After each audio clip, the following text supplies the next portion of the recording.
2차 북미 정상회담 의제 조율을 위한 실무 협상이 오는 20일 시작돼 공동선언문 초안 작성을 위한 줄다리기가 본격화할 것으로 보입니다. 두 정상의 숙소와 동선을 점검할 의전팀 협의도 계속되고 있습니다. 개점 휴업 상태인 2월 국회를 정상화하기 위해서 여야 3당 원내대표가 만났지만 1시간도 안 돼 결렬됐습니다. 여당은 조건 없는 국회 정상화를, 한국당은 손혜원 의원 국정조사를 요구해서 합의점을 찾지 못했습니다. 국회 윤리특위 여야 간사가 첫 회의를 열고 5.18 망언 논란에 자유한국당 의원 3명의 징계안 상정 여부를 논의했지만 결론을 내지 못했습니다. 28일 안건을 재논의하고 다음 달 7일 전체 회의를 열기로 합의했습니다. 국회 파행으로 새학기 초등학교 1, 2학년의 방과 후 영어 수업 재개가 사실상 무산됐습니다. 교육계는 공교육 정상화법 개정안이 국회 계류 중이라 당장 다음 달 방과 후 영어 수업 재개는 어렵다고 분석했습니다. 폭행과 협박 의혹을 받는 손석희 JTBC 대표가 주말 경찰에 출석해 고강도 조사를 받았습니다. 경찰은 손 대표를 고소한 프리랜서 기자 김모 씨도 조만간 불러서 조사할 예정입니다. 2년 전 남대서양에서 침몰한 스텔라 데이지호의 항해 기록 저장 장치가 회수됐습니다. 외교부는 심해 수색 작업 중 선체 일부와 함께 인근 해저에 떨어져 있는 항해 기록 저장 장치도 수거했다고 밝혔습니다. 네, 뉴스뉴스 2부 시작합니다. 2차 북미 정상회담이 이제 열흘도 남지 않았습니다. 회담이 열리는 베트남 하노이에서는 양측의 의전 실무진들이 분주하게 움직이고 있습니다. 네, 현재 나가 있는 YTN 특파원 연결해 보겠습니다. 강정규 기자. 네, 베트남 하노이 영빈관 앞입니다. 네, 김정은 위원장의 의전을 총괄하는 김창선 부장, 집사라고도 불리죠. 주말에 하노이에서 분주하게 움직이고 있는데 오늘은 어디로 갑니까? 네, 지금 제가 나와 있는 곳은 베트남 정부의 게스트하우스 영빈관입니다. 현지 시각으로 오늘 아침 7시, 한국 시간으로는 아침 9시에 김창선 부장이 현지에서 타고 다니는 의전 차량이 안으로 들어갔는데요. 아직까지 빈 차량만 들락거릴 뿐 김창선 부장의 모습은 나타나지 않고 있습니다.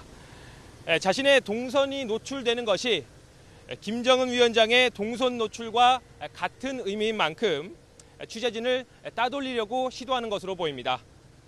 지난 16일 하노이에 도착한 김창선 부장, 첫날은 김정은 위원장의 숙소로 거론된 호텔들을 둘러봤고 둘째 날인 어제는 하노이 북쪽 산업도시 박린성으로 향했습니다. 북미 정상회담에 앞서 베트남을 국빈 방문할 것으로 보이는 김정은 위원장의 경제 시찰 동선을 점검한 것으로 보입니다. 김 위원장의 경호 담당인 김철규 호위사령부 부사령관도 김창선 부장과 함께 움직이고 있습니다. 또 대미 접촉 창구로 꼽히는 박철 아시아태평양 평화위원회 부위원장의 모습도 포착됐는데 미국 의전팀과 현지 접촉을 진행 중일 것으로 보입니다. 네, 자, 미국 측 의전 담당 실무진들 움직임은 어떻습니까? 네, 미국 측 의전 담당은 데니얼 월시 백악관 부비서실장입니다. 김창선 부장과 마찬가지로 지난 주말쯤 이곳 하노이에 도착한 것으로 알려졌는데요.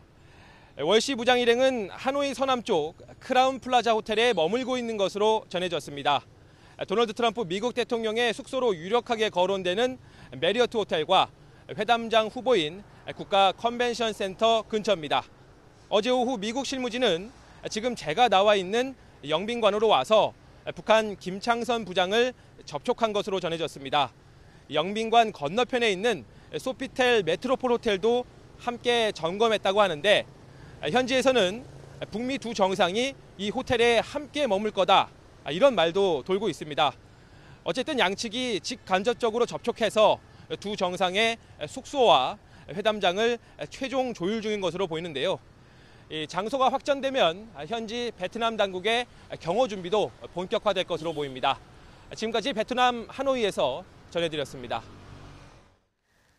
네, 이렇게 양측 실무팀의 본격 의전 준비가 시작된 가운데 오는 21일 전후로 비핵화 의제에 대한 실무 협상도 시작될 전망입니다.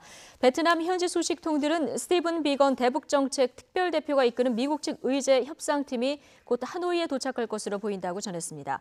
이에 따라 협상 파트너인 김혁철 북한 국무위원회 대미 특별대표도 그 시점에 맞춰 하노이에 입성할 것으로 보입니다. 문정인 청와대 통일외교안보 특별보좌관은 북한 핵무기의 안전한 폐기는 이를 설계한 북한 기술자밖에 할 수 없다면서 북한의 협력을 얻기 위한 보상은 필수라고 밝혔습니다. 문 특보는 요미우리 신문과 인터뷰에서 북한에 일방적인 압력을 가해 핵시설에 대한 신고와 사찰, 검증을 달성하는 것은 불가능하다면서 이같이 말했습니다. 그러면서 비핵화 일정표를 만드는 실무 전문 그룹을 발족시키면 성공하는 것이라고 덧붙였습니다. 북한 우동신문은 현재 북한이 역사적 전환기를 마주하고 있다며 간부들과 주민들에게 국가제일주의 신념을 바탕으로 경제 발전에 매진할 것을 촉구했습니다. 노동신문은 오늘 정론에서 북한은 중대한 역사적 전환기에 서 있고 더 높은 목표를 향해서 다시 한번 신발끈을 조이고 힘차게 내달려야 할 결정적인 시기라고 밝혔습니다. 청와대는 아베 신조 일본 총리가 자신을 노벨 평화상 후보로 추천했다는 트럼프 미 대통령의 발언에 대해서 트럼프 대통령은 수상 자격이 충분하다고 밝혔습니다. 김의겸 청와대 대변인은 새로운 한반도 평화 분위기 정착에 트럼프 대통령의 리더십이 결정적으로 작용했다는 것이 문재인 대통령의 생각이라며 이같이 말했습니다. 다만 문 대통령이 트럼프 대통령을 직접 후보로 추천하지는 않은 것으로 알고 있으며 추천 시한도 이미 지났다고 김 대변인은 설명했습니다. 네, 프리랜서 기자 김모 씨를 폭행하고 협박한 의혹을 받는 손석희 JTBC 대표이사가 지난 주말 경찰에 출석했습니다.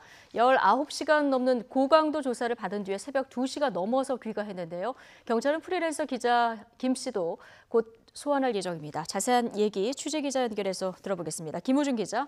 네, 사회부입니다. 네, 경찰이 주말 동안 손석희 대표를 소환하면서 본격적인 수사에 들어갔는데 상당히 긴 시간 동안 조사를 했죠? 네, 그렇습니다. 손석희 대표가 서울 마포경찰서에 출석한 건 지난 16일 토요일 아침 7시 40분쯤이었습니다. 프리랜서 기자 49살 김모 씨를 폭행하고 협박했다는 의혹과 관련해 조사를 받기 위해서였는데요. 경찰은 손 대표도 김 씨를 공갈 미수와 협박 혐의로 고소한 만큼 두 사람을 둘러싼 모든 의혹을 규명하기 위해 고강도 조사를 벌였습니다. 토요일 아침 7시 40분에 시작한 조사는 일요일 새벽 2시를 넘기면서 19시간 가까이 진행됐습니다. 조사를 마치고 나온 손 대표의 표정은 덤덤했습니다. 장시간의 조사에도 불구하고 손 대표는 여유를 보였지만 관련 내용을 묻는 말에는 답변을 아꼈습니다. 모든 혐의를 전면 부인하신 겁니까? 사실이 곧 밝혀지겠죠. 이후 손 대표가 차량을 타고 경찰서를 나가려고 할 때 취재진과 보수단체 회원 수십 명이 한꺼번에 뒤엉키기도 했습니다. 앞서 보수단체 유튜버들은 손 대표가 조사를 받을 때 경찰서를 찾아와 생방송을 진행하면서 소란을 빚기도 했습니다. 네, 지금 폭행 신고에서 시작된 사건이었는데요. 이 고소와 맞고소가 맞물리면서 지금 갈수록 복잡해지는 이런 양상입니다. 네, 그렇습니다. 프리랜서 기자 49살 김모 씨가 지난달 10일 마포구 상암동의 한 주점에서 손석희 대표에게 폭행을 당했다고 신고한 게 사건의 발단입니다. 이후 김 씨는 손 대표가 자신과 연루된 과천 교통사고에 대한 기사를 막고 회유하려고 채용을 제안했고 이를 거절하자 폭행했다고 주장했습니다. 이에 대해 손 대표는 김 씨가 불법적으로 취업을 청탁했으나 뜻대로 되지 않자 오히려 자신을 협박한 것이라고 반박하며 김 씨를 공갈 미수와 협박 혐의로 고소했습니다. 이에 맞서 김 씨도 허위사실 유포 혐의로 손 대표를 검찰에 맞고소했습니다. 이런 가운데 장기정 자유청년연합 대표는 김 씨의 주장을 근거로 손 대표를 횡령과 배임 혐의로 고발했습니다. 네, 그런데 다른 보수단체가 손 대표를 오늘 또 고발을 했는데 이건 무슨 혐의로 고발을 한 겁니까? 네, 그렇습니다. 자유연대 등 3개 보수단체가 조금 전 마포경찰서에 손 대표를 고발했습니다. 모든 의혹의 시작점인 과천 교통사고와 관련된 뺑소니 혐의입니다. 교통사고와 관련해서는 이미 앞선 고발과 고소 등에 연관된 만큼 이 혐의 자체에 대해서는 이미 경찰 조사가 진행되고 있다고 볼 수 있습니다. 이와 함께 손 대표에 대한 소환 조사가 시작된 만큼 주된 인사인 프리랜서 기자 김 씨에 대한 조사도 곧 이뤄질 것으로 보입니다. 이와 관련해 경찰은 최대한 이른 시일 안에 불러서 조사하겠다고 밝혔습니다. 지금까지 사회부에서 YTN 김우준입니다. 청와대 특별감찰반 때 알게 된 비밀을 언론에 유출한 혐의로 고발된 김태우 전 수사관이 두 번째 소환 조사를 받고 있습니다. 수원지방검찰청은 지난 12일에 이어서 오늘 오전 10시 김 전 수사관을 피의자 신분으로 불러서 조사하고 있습니다. 김 전 수사관은 조사에 앞서 그동안 무슨 일이 있었는지 앞으로는 국민께 상세하게 보고하겠다며 검찰이 공정하고 부끄럽지 않게 판단하리라 믿는다고 말한 뒤 청사로 들어갔습니다. 음주운전 처벌 수위를 강화한 윤창호법 위반으로 재판에 넘겨진 뮤지컬 배우 손승원 씨가 구속 상태에서 계속 재판을 받게 됐습니다. 서울중앙지방법원은 손 씨가 불구속 재판을 받게 해달라며 청구한 보석을 기각했습니다. 손 씨가 과거 음주운전 전력이 있고 사고 후에 도주한 점을 고려한 것으로 풀이됩니다. 앞서 손 씨는 지난 11일 첫 공판에서 범행을 반성하고 있고 공황장애를 앓고 있다며 불구속 재판을 받게 해달라고 호소했습니다. 5.18 망언 의원들에 대한 국회 차원의 징계를 논의하기 위해서 국회 윤리특위 간사들이 만났지만 결론을 내지 못했습니다. 국회 윤리특위 박명재 위원장은 여야 간사회동을 마친 뒤 브리핑에서 전체 회의에 상정할 징계 안건에 대한 여야 3당 간 합의가 이루어지지 않아 오는 28일 다시 만나고 3월 7일에 전체 회의를 열기로 했다고 밝혔습니다. 간사회의에서 더불어민주당은 5.18 망언 의원 3명에 대한 징계안을 우선 상정하자고 요구했지만 자유한국당은 윤리위에 먼저 접수된 손혜원, 서용교 의원 등에 대한 징계안도 함께 처리할 것을 주장해서 결론을 내지 못한 것으로 알려졌습니다. 네, 경색된 전국이 좀처럼 풀리지 않고 있는 가운데 국회 정상화 방안을 논의하기 위해서 여야 원내대표가 오늘 만났습니다마는 합의점을 찾지 못했습니다. 더불어민주당은 조건 없는 국회 정상화를 요구했지만 자유한국당은 다른 특검 요구를 거두어 들이더라도 손혜원 의원 국정조사는 반드시 해야 한다면서 입장을 내면서 맞섰습니다. 협상 결렬 뒤에 여야 원내대표의 말을 직접 들어보시겠습니다. 이 민생 법안을 비롯한 국회에서 해결해야 할 시급한 현안들이 있습니다. 더 미룰 수 없기 때문에 일단 국회를 조건 없이 정상화해서 논의하자 이렇게 이야기를 했는데 서로 입장의 차이만 확인하고 좀 헤어졌습니다. 국회 정상화를 하기 위해서 여당이 받을 수 있는 아주 최소한의 조건을 이야기했음에도 불구하고 여당이 이에 응하지 않는다는 것은 국회를 정상화할 의지가 없다고 보여집니다. 그래서 매우 안타깝게 생각을 하고요. 이 이상의 저희가 요구를 물러서기는 어렵다.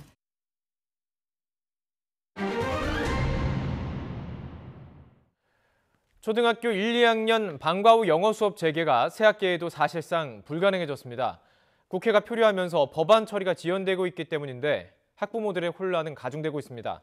취재기자 연결해 보겠습니다. 이재훈 기자. 네, 교육부입니다. 네, 이 방과 후 영어 수업 재개될 것이다 이렇게 예상한 학부모들이 좀 많았을 텐데 지금 올해도 학원을 지금 알아봐야 되는 상황인가요? 네, 그렇습니다. 계약을 2주 정도 남겨둔 지금까지 법안 처리가 미뤄지면서 최소한 1학기 방과 후 영어 수업은 불가능해졌습니다. 이미 각 초등학교는 방과 후 수업 계획을 마무리한 상태인데 여기에 영어 수업은 빠져 있습니다. 현재 상태로는 초등 1, 2학년생들은 영어 수업을 학원이나 인터넷 강의 등으로 받을 수밖에 없습니다. 초등학교 1, 2학년의 방과 후 영어 수업은 지난해부터 금지됐는데요. 2014년 시행된 선행학습을 금지한 이른바 공교육 정상화법 때문입니다. 하지만 여론의 반발이 워낙 거세 유은혜 부총리는 교육부 장관 취임 직후인 지난해 10월 방과 후 영어 수업 재개 방침을 밝혔습니다. 이에 따라 여야 합의로 개정안이 마련됐고 지난해 12월 교육위원회를 통과해 법사위에 계류 중인데 국회가 공전하면서 처리가 지연되고 있는 것입니다. 당장 통과가 된다고 해도 수업 준비를 위해서 학교 운영위 심의와 입찰, 업체 선정 등 2달가량의 시간이 필요해서 1학기 재개는 현실적으로 불가능하다는 것이 교육계 판단입니다. 학부모들의 걱정은 학습 공백입니다. 유치원에서 배웠던 영어를 초등학교에 들어가자마자 중단하게 되는 것인데 학부모들은 결국 아이들을 사교육 시장으로 내모는 것 아니냐며 분통을 터뜨리고 있습니다. 방과 후 수업은 보통 3만 원대의 가격으로 수강할 수 있는 반면에 사설학원 수강료는 대부분 10만 원에서 30만 원 이상이어서 부담이 만만치 않습니다. 이 틈을 타 학원과 교재업체 등 사교육 시장은 발빠르게 움직이고 있습니다. 이미 저학년 영어학원 등록은 새학기를 앞두고 크게 늘고 있고 인터넷 강의 등의 학습 콘텐츠와 프로그램도 새롭게 선보이고 있습니다. 하지만 방과 후 영어 수업을 반대하는 목소리도 있습니다. 시민단체인 사교육 걱정 없는 세상, 사걱세와 전교조 등은 방과 후 영어 수업은 사립초등학교에 날개를 달아줄 것이고 영어 교육의 양극화도 초래할 것이라고 주장하면서 부정적인 반응을 보이고 있습니다. YTN 이주연입니다. 탄력근로 단위기간 확대를 논의하는 사회적 대화가 오늘 마무리됩니다. 사회적 대화기구인 경제사회노동위원회 오늘 오후 열리는 마지막 회의에서 합의가 되든 안 되든 그동안의 논의 결과를 국회로 넘길 예정입니다. 취재기 전개를 보겠습니다. 김장하 기자. 네, 행정부입니다. 자, 오늘 마지막 회의입니다. 합의 가능성 있습니까? 현재까지는 가능성은 낮아 보입니다. 탄력근로제 확대 적용 문제를 논의하는 경산호의 산하 노동시간제도 개선위원회는 지난해 12월 출범해 그동안 7차례 전체 회의를 열었는데요. 오늘 오후 1시 반 8차 마지막 전체 회의를 엽니다. 핵심 쟁점은 현재 최장 3개월인 탄력근로제 단위기간의 확대 여부입니다. 경영계는 주 52시간 근무를 지키려면 탄력근로제 단위기간을 최장 1년으로 늘려야 한다고 요구하고 있지만 노동계는 임금 감소와 건강권이 침해된다며 반대하고 있습니다. 경영계는 현재 최장 3개월인 탄력근로제를 도입하려면 근로자 대표와 합의해야 하고 사전에 근무표를 짜야 하는 등 도입 요건이 까다롭다며 이를 완화해야 한다고 주장하고 있습니다. 노동계는 도입 요건 완화는 안 된다며 맞서고 있습니다. 경사노위는 오늘 회의에서 막판 타결을 시도하겠지만 합의가 어려울 것이라는 전망이 좀 더 우세합니다. 자, 오늘 그 합의가 안 되면요 앞으로 일정은 어떻게 되는 겁니까? 네, 경산호의 산하 노동시간제도 개선위원회 이철수 위원장은 앞서 합의 여부와 상관없이 오늘 전체 회의를 끝으로 더는 탄력근로 확대 논의를 하지 않을 것이라고 말했습니다. 이철수 위원장은 오늘 전체 회의가 끝나면 그동안 진행된 논의 결과를 발표할 예정입니다. 경산호의 논의 결과는 국회로 넘어가게 됩니다. 국회는 임시국회를 열어 경산호의 논의 결과를 바탕으로 추가 논의를 한 뒤 탄력근로 확대를 위한 법 개정에 들어갈 전망입니다. 이미 지난해 11월 여야 정의 탄력근로제 확대 입법에 합의했기 때문에 국회에서의 법안 통과는 어렵지 않을 것으로 보입니다. 하지만 민주노총이 다음 달 6일 하루 총파업을 예고하는 등 강력히 반발하고 있어 변수로 작용할 전망입니다. 지금까지 행정부에서 전해드렸습니다. 2년 전 남대서양에서 침몰한 스텔라 데이지호의 항해 기록 저장 장치 VDR이 회수됐습니다.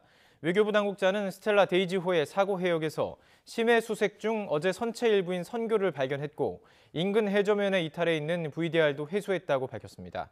VDR은 항해 기록이 담긴 일종의 블랙박스로 사고 원인을 규명할 당시 상황이 담겨 있을지 주목되고 있습니다.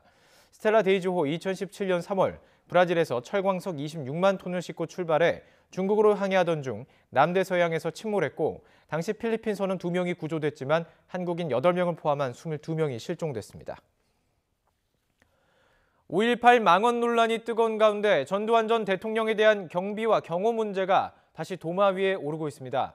경찰은 올해 안에 경비 병력을 철수시킬 계획이지만 근접 경호를 유지하기로 해서 논란은 계속될 전망입니다. 부장원 기자의 보도입니다. 서울 연희동 전두환 씨 자택 부근. 골목길을 들어서자 의무 경찰이 길을 막아섭니다. 곳곳에 초소와 CCTV가 설치돼 있고 시시때때로 순찰차가 주변을 살핍니다. 계란 던지신 분도 있고 낙서하신 분도 있고 그래서 저희들이 어쩔 수 없이 이렇게 계속. 전두환 씨는 지난 1997년 광주 민주화운동을 유혈 진압한 혐의 등으로 무기징역을 선고받고 전직 대통령 예우를 박탈당했습니다. 하지만 경찰의 경비와 경호는 여전히 받고 있습니다. 현행법상 전두환 전 대통령처럼 금고 이상의 형이 확정되거나 박근혜 전 대통령처럼 탄핵당했더라도 경호와 경비는 유지할 수 있습니다. 예우가 박탈된 전직 대통령을 굳이 나라 돈을 들여 경호할 필요가 있느냐는 지적은 오래전부터 이어지고 있습니다. 지난 2016년엔 관련법 개정안이 발의됐지만 아직도 국회에 잠들어 있습니다. 사실 국민적 정서는 완전히 상반된 것이거든요. 그래서 이번 이 망언 파동 그리고 이 국민적 공분이 확산되는 이 과정에서 전두환에 대한 예우 이런 문제도 이 박탈되어야 한다. 하지만 예우 문제가 아니라 국가 보안 사항을 알고 있는 중요 인물이기 때문에 경호가 필요하다는 의견도 있습니다. 경호를 폐지하면 테러의 위험에 노출될 수가 있는데 국가 예산이나 국민 정서 등을 고려해서 경호 수준을 단계적으로 낮춰나가는 것이 필요하지 않을까 그렇게 생각합니다. 경찰은 국민 여론을 의식해 올해 안에 전두환 씨 자택 경비를 철수시킬 방침입니다. 하지만 밀착 경호는 계속 제공하기로 해 논란은 이어질 것으로 보입니다. YTN 부장원입니다. 지난달 주택 매매량이 지난해보다 30% 가까이 줄었습니다. 계절적 비수기인데다 지난해 9.13 부동산 대책의 여파로 주택시장이 얼어붙은 결과로 분석됩니다.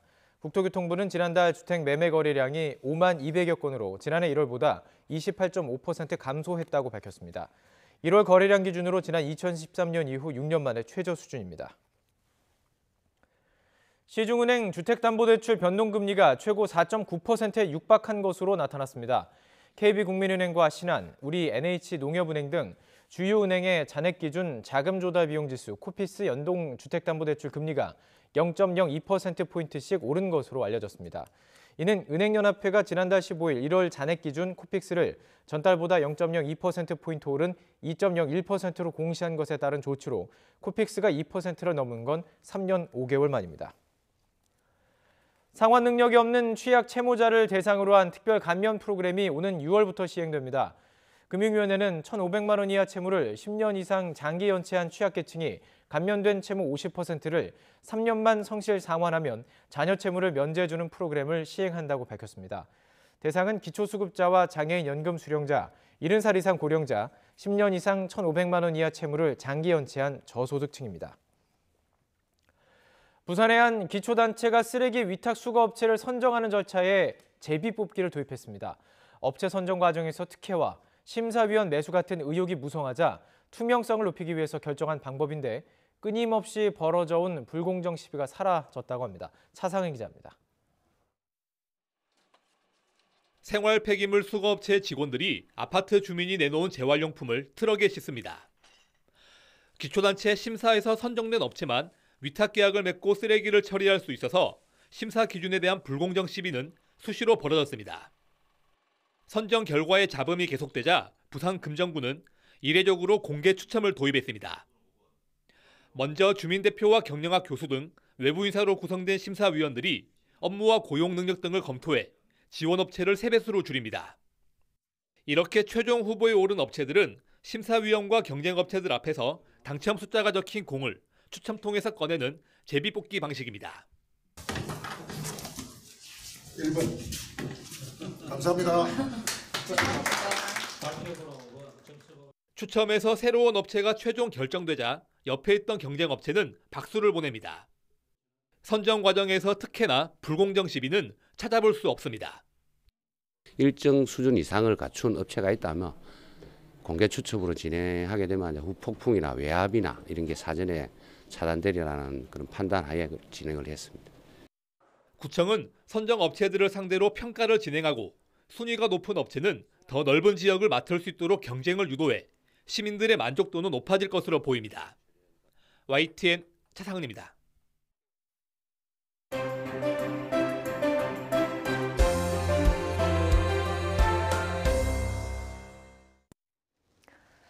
네, 5.18 망언 파문을 일으킨 자유한국당 김진태, 이종명, 김순례 의원에 대한 국회 윤리특별위원회 징계안 상정 여부 오늘 불발에 그쳤습니다. 스스로 감독을 강화하겠다며 출범한 국회 윤리특위가 여야 이해관계 속에 지금 재구시를 못한다 이런 비판도 이어지고 있는데요. 자세한 이야기 이종훈 정치평론가 그리고 배종호 세한대 교수와 이야기 나눠보겠습니다. 어서 오십시오. 안녕하세요. 네. 자, 이 윤리위에서 다룰 안건을 어디까지로 할 것인가. 자, 이 범위를 두고 오늘 한국당과 민주당의 입장 차이가 굉장히 큰 이런 상황입니다. 어쨌든 오늘 안건 상정은 불발에 그쳤고 28일에 다시 만나서 논의를 한다고 하는데 오늘 아침 국회 윤리위 간사 회동 모습부터 좀 보고 오시겠습니다. 민주당에서는 계획금만을 우선 다루자는 그런 의견이 있었습니다. 더불어민주당을 제외하고 두 당에서는 어느 특정한 안건만을 미리 다룰 수는 없고 이미 들어와 있는 안건을 갖다가 총괄적으로 다룰 것이고 징계가 필요하다라고 결정이 나면 그 징계 안건에 대해서 국회 윤리심사 자문위원회라고 있습니다.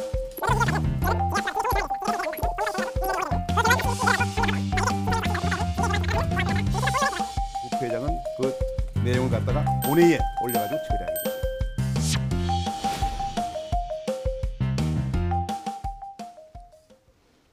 지금 박명재 위원장 얘기를 들어보기만 해도 상당한 시간이 걸릴 것 같다는 생각은 듭니다. 네, 그러니까 이게 딱 보더라도 예.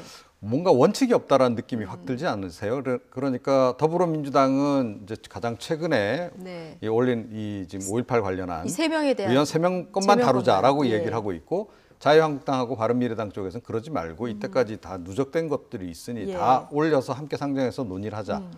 자, 이 얘기는 뭐냐 하면 이제까지 징계안들이 계속 올라왔지만 처리가 안 돼 왔다라는 걸 얘기를 하잖아요. 예. 그러니까 뭐 선입 선출 원칙이랄지 예를 들어서 먼저 올라온 안건부터 우선 처리한다는 원칙이랄지 예. 뭔가 이런 원칙이 있어야 되는데 그런 원칙이 없다는 게 좀 여실히 드러난 예. 거죠. 또는 이제 뭐 전체 회의에서 안건을 다 분류를 해서 이 안건은 뭐 6개월 안에 처리한다. 이 안건은 1년 좀 길게 처리한다. 사안별로 따져서 예. 표결로 해서 그렇게 또 분류를 한 다음에 처리를 한다든지 해야 되는데 그런 원칙조차도 아예 없는 겁니다. 자, 그래서 사실은 이제까지 윤리특위 운영 이제 그 과정들을 우리가 역사적으로 검토를 해보더라도, 네. 그러니까 지금 뭐 13대 국회 때부터 지금 한 28년 동안에 무려 한 258건 정도가 올라갔지만 실제로 처리된, 그러니까 징계 처리까지 간 거는 4건에 불과한 거 아니겠어요? 예. 그러니까 그것이 무엇을 말해주느냐? 서로 짬짬이로, 그러니까 정치 공방만 벌이고 별로 처리할 의사는 없는 거죠. 그러니까 이번 같은 경우에도 지금 서로 우선순위를 놓고 다투지만 내심은 어느 쪽도 지금 결과적으로 처리할 마음이 없는 거 아닌가. 네. 이런 생각을 좀 하게 합니다. 이참에 뭔가 좀 세부적인 원칙이 네. 마련돼야 된다 이런 의견을 주셨는데 선입 선출 뭐 얘기를 해주셨는데 지금 계류된 게 26건이라고 합니다. 20대 국회 들어서. 그러면 그 처음부터 논의를 하게 되면은 뭐 안건 올라가도 이게 뭐 이게 될 수나 있을지 굉장히 국민들 입장에서 답답하거든요. 그러니까 이제 결국 뭐 하기 싫다는 얘기겠죠. 예. 지금 20대 국회에 접수가 된 안건이 총 29건이에요. 29건. 네, 예. 그런데 거기서 3건을 자진 처리해가지고 지금 26건이 남았거든요. 그렇죠. 그런데 그 가운데 이제 3건은 하반기. 자진 철회. 예. 그렇습니다. 3건은 자진 처리했고. 네. 그럼 이제 26건이 남지 않습니까? 이 가운데 이제 하반기 국회 때 접수된 것이 8건이에요. 8건. 예. 예. 예, 그런데 지금 말씀하신 대로 민주당은 5.18 망언 관련된 3인부터 처리하자. 왜냐하면 가장 중요한 현안이다. 예. 지금 국민적 분노가 들끓고 있으니까 나름대로 명분이 있어요. 그러니까 또 한국당은 아니다. 원래 전체를 하든지 그러면은 하반기 국회 전체 8건만 하든지 지금 이렇게 맞서고 있는 예. 상황이거든요. 네. 그런데 지금 하반기 국회 때 지금 20대 국회 때 제가 29건 접수했다고 하는데 이 가운데 지금 징계가 처리된 것이 단 한 건도 없거든요. 그리고 26건 가운데 윤리특위가 열린 것이 단 한 차례예요. 그렇다면은 국회 윤리특위는 있으면 뭐 하느냐. 윤리특위 이제 무용론이 나올 네. 수밖에 없는 상황이거든요. 근데 이제 윤리특위가 출범할 당시에 스스로의 감독 권한을 강화하겠다라고 예. 했는데 이제 그런 정신하고는 전혀 거리가 멀고요. 또 하나 이제 문제는 제도적인 문제는 이게 접수는 됐는데 언제 처리할 거냐는 그 처리 시한이 없는 거예요. 그러니까 계속 시간을 끌어도 아무런 문제가 없도록 되는데 이 부분에 대해서는 분명하게 처리 시한을 둬야 되겠고 예. 여기에 관련해서 이제 박명재 특위위원장 같은 경우는 뭐 지금 재판 중이라든지 또는 이제 검찰 수사 중인 거는 국회 윤리특위에서 결정을 내릴 수 없지 않느냐라고 얘기하지만 그렇지 않은 문제들 이번에 뭐 5.18 망언 같은 경우는 지금 재판이나 수사의 문제가 아니거든요. 국회의원의 품위의 문제니까 얼마든지 예. 좀 다룰 수 있는데 어쨌든 이번 기회에 국회 윤리특위가 제 기능을 좀 발휘하도록 뭔가 제도적인 개선이 필요하겠다 이런 말씀 좀 드리고 싶습니다. 네. 근데 이제 5.18 망언이 가장 국민적인 지금 분노를 일으키는 상황에서 제명하자 이렇게 윤리위에 국회 차원에서 올라가 있는 상황인데 범위를 어디까지 할 것인가 이것조차가 지금 논의가 안 되는 상황이면 네. 이 뭐 징계안까지 갈 수 있을까요? 그러니까 제가 보기에는 이런 공방 이제 내내 벌이다가 몇 달 네. 그냥 허비할 가능성이 높고요. 예. 대체로 보면 이런 식으로 해서 그냥 유야무야 넘어갑니다. 그래서 이제 임기 말까지 그냥 이제 제대로 다루지도 않고 넘어가서 국민들은 사실 이런 부분에 우려의 시선을 보내고 있는 그렇죠. 거거든요. 근데 그동안에도 계속 지적이 많이 나왔잖아요.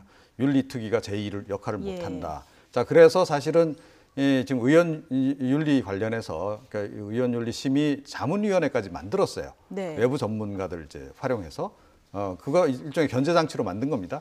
자, 그런데 그것조차도 사실은 유명무실화 해버렸거든요. 그러니까 무슨 얘기냐면 거기서 그나마 외부 전문가들이 판정을 내렸어요. 아, 이건 징계를 좀 중징계 아니다, 경징계 아니다 이렇게 해서 국회에다 이제 윤리특위에다 이제 권고를 그동안 몇 차례 했습니다. 자, 그런데 이것 역시 처리 시한이 정해져 있질 않아요. 자, 그러니까 의원들이 안 움직이는 겁니다. 그러면 결국은 나중에 임기 말 돼서 자동 폐기되는 순서로. 예. 자, 그래서 윤리 심의 자문위원회조차도 지금 유명무실화가 된 지경이기 때문에 지금 현재로서는 어떻게 방법이 없는 상황입니다. 자, 그래서 이번 사안 같은 경우에도 공방만 벌이다가 결국은 그냥 끝날 가능성이 굉장히 높다. 그리고 솔직히 이제 뭐 총선 얼마 남지도 않았잖아요. 내년 1년 정도 남았는데 네. 1년 사이에 그러면 의원들이 활발하게 움직여서 그동안 계류된 모든 안건 다 처리할까? 또 이번에 가장 뜨거운 이런 쟁점 이제 5.18 망언 관련한 의원 3건을 처리하려고 들까? 네. 그 사이에 어떤 변수가 있을지 모르니까요. 예, 제가 보기에는요. 그러니까 의원들은 일종의 그러니까 이거 같아요. 그러니까 300명이 각자 300분의 1의 지분을 가지고 있는 일종의 주식회사처럼 국회를 네. 생각한다는 거예요. 그래서 네. 누구도 누구를 벌하기 어렵다라는 생각이 사실은 암암리에 깔려 있습니다. 그런 것들이 이제 일종의 특권의식일 수도 있는데 우리는 좀 선택받은 자들이라고 하는. 그래서 서로 사실은 별로 건드리는 걸 원치 않고요. 예. 정치적 공방은 열심히 벌이지만 결국은 흐지부지 되고 말. 이번 같은 경우에도 그렇게 될 가능성이 높습니다. 그래서 사실은 제가 원칙을 말씀드리는 게 예. 뭐냐면, 그러니까 뭐 선입 선출 원칙이랄지 아니면 뭐 사안의 중대성에 따라서 우선순위를 그 전체 회의에서 결정을 해서 우선 처리할 것과 아닌 것들 또 장기적으로 미뤄야 될 것들을 우선 분류부터 하도록 하는 그런 것도 필요한데 네. 이런 것조차도 사실은 기준이 지금 정해져 있지 않은 상황입니다. 그러니까요. 근데 뭐 사안의 중대성 이런 걸 원칙 기준에 넣는다고 하면 또 이 중대성이 어느 중대성이냐 이걸 가지고서 또 공방이 있을 것 같은 생각이 드는데 어쨌든 윤리위 무용론까지 나오는 이런 상황에서 이참에 어떤 좀 세부적인 원칙과 기준은 좀 마련될 필요가 있겠다 이런 생각은 듭니다. 지금 5.18 망언 논란의 당사자 중 한 사람이죠. 자유한국당 김순례 의원, 어제 한국당 전당대회 최고위원 후보자 유튜브 토론회가 있었는데요. 자, 여기서 자신의 논란 발언에 대한 입장을 다시 한번 밝혔습니다. 어떤 얘기를 했는지 들어보시죠. 부정수급자에 관련돼 있는 허수의 5.18 유공자 명단, 지금 그 비석에 쓰여진 그 4천여 분의 그 외에 지금 올라있는 그런 분들의 명단을 좀 공개해봐라. 국민의 알 권리다. 이런 부분에서 저는 말씀을 드렸습니다. 어쨌든 품격 있는 국회의원으로서 심려를 끼쳐드린 점에 대해서는 다시 한번 국민 여러분에게 사죄의 말씀을 드리고요. 저희 자유한국당의 본질은 5.18 유공자 명단 공개하라입니다. 사과는 했는데요. 지금 단어 때문에 내가 공격을 받고 있고 그리고 5.18 부정수급자 명단을 공개해라. 그리고 이것이 당론이다. 지금 이렇게 얘기를 했습니다. 이제 제가 한국당 의원들 몇 번 얘기를 또 들어보면 또 당론이다 아니다 이 또 분분하시거든요. 그렇죠. 이제 그걸 뭐 제 기억으로는 당론으로 확정한 적은 없는 것 같고요. 지금 이제 김순례 의원의 태도는 제가 볼 때는 국민적인 공분을 계속해서 자아낼 수밖에 없을 것 같아요. 왜냐하면은 사과를 한다고 그러면서도 계속해서 결국은 자신을 정당화하는 그런 얘기를 하고 있지 않습니까? 지금 자신의 망언과 관련해서 5.18 유족자들의 진상, 진짜 명단을 좀 가리자라는 요구했다라고 얘기를 하는데 이분이 뭐라고 했냐면은 종북 좌파들이 판을 치면서 5.18 유공자라는 괴물 집단을 만들어내서 세금을 축내고 있다 이렇게 얘기했거든요. 그러면 이 얘기는 첫 번째로 5.18 광주 민주화 운동에 대한 역사적인 인식이 잘못됐다는 걸 얘기해요. 5.18 광주 민주화 운동은 종북 좌파들이 만들어낸 것이 아니고 전두환 신군부에 광주 시민들이 저항한 그런 역사적인 사건인데 그거를 지금 부정하고 있는 것이고 두 번째로 5.18 유공자들을 세금을 축내는 괴물로 지금 본인이 지정을 해버렸단 말이에요. 규명을. 그 자체는 이제 5.18 유족들을 굉장히 모욕하는 거죠. 당시 이제 5.18 희생자들 보면 뭐 임신 8개월 된 그런 만삭부도 있었는데 이런 표현은 정말 지나친 거고 그리고 또 계속해서 얘기하는 게 5.18 유공자 명단 진상 공개해라 이 얘기는 가짜가 들어있다는 그런 것 또한 역시 5.18 유공자 또 유족들을 굉장히 능멸하는 그런 건데 이거는 제가 볼 때는 5.18 광주 민주화 운동을 일으킨 그런 이제 신군부의 그런 만행에 뒤이은 제2의 만행이다. 그래서 이런 발언을 하면 할수록 한국당은 극우 정당의 이미지가 네. 계속해서 인식이 되기 때문에 한국당에 마이너스 되는 그런 발언이거든요. 그래서 더 이상 자기 변명, 자기 합리화를 하지 않고 깨끗하게 국민들께 사죄하는 그런 모습이 필요하다. 네. 이런 말씀을 좀 드리고 싶습니다. 사실 세금 축내는 괴물 집단 이 발언이 사실 국민적 공감을 공분을 많이 일으켰었는데 이후 발언들이 나올수록 말씀하신 대로 조금 더 논란을 잦아들게 하고 있지는 않은 이런 상황이거든요. 언어 하나 때문에 단어 하나 때문에 국민들이 화가 난 걸까요? 한국당이 이걸 어떻게 수습을 해야 될까요? 그렇지는 않고요. 그러니까 이분들의 평상시 인식이 사실은 그대로 이번에 다 나온 거죠. 지금 이제 조금 전에 우리가 화면으로 본 본인의 인식도 사실은 저분만의 생각이 아니고요. 자유한국당 내에 특히 친박계 핵심 중에는 저런 생각을 가진 분들이 의외로 많이 있습니다. 그러니까 지금 어떻게 보면 굉장히 물타기를 열심히 하고 있잖아요. 처음에 논란이 됐던 건 뭐냐면 북한군 개입설이었습니다. 예. 북한군이 개입했다. 이분들은 그렇게 지금 믿고 계신 거 아니겠어요? 그래서 문제 제기를 했고 그게 이제 국민들 공분을 이제 처음에 산 건데 이분들이 최근에 이야기하는 건 뭐냐면 북한군 개입설에 대해서는 아예 얘기를 안 해요. 지금 거기선 한 발 좀 뺀 그거는 상황입니다. 얘기를 하지 않고 그 이후에 민주화운동 그 유공자 지정 과정에서 지금 운동권 정치인들이 상당히 많이 포함이 돼 있다. 지금 현재 그 집권 세력 핵심들이 꽤 많이 포함되어 있다라고 이야기를 하면서 이분들이 진짜 뭐 5.18 관련해서 무슨 역할을 했길래 민주화운동 관련해서 거기 포함됐느냐라고 사실은 정치 공세를 펴고 있는 거죠. 자, 이제 이런 식으로 이제 제가 보기에는 앞으로 계속 끌고 갈 생각인 것 같아요. 5.18 진상위원회 아마 이제 자유한국당에서 추천한 분들도 들어가서 아마 이런 주장을 계속하지 않을까 싶고요. 그러니까 이게 일단은 본인들의 징계를 피하는 길이기도 합니다.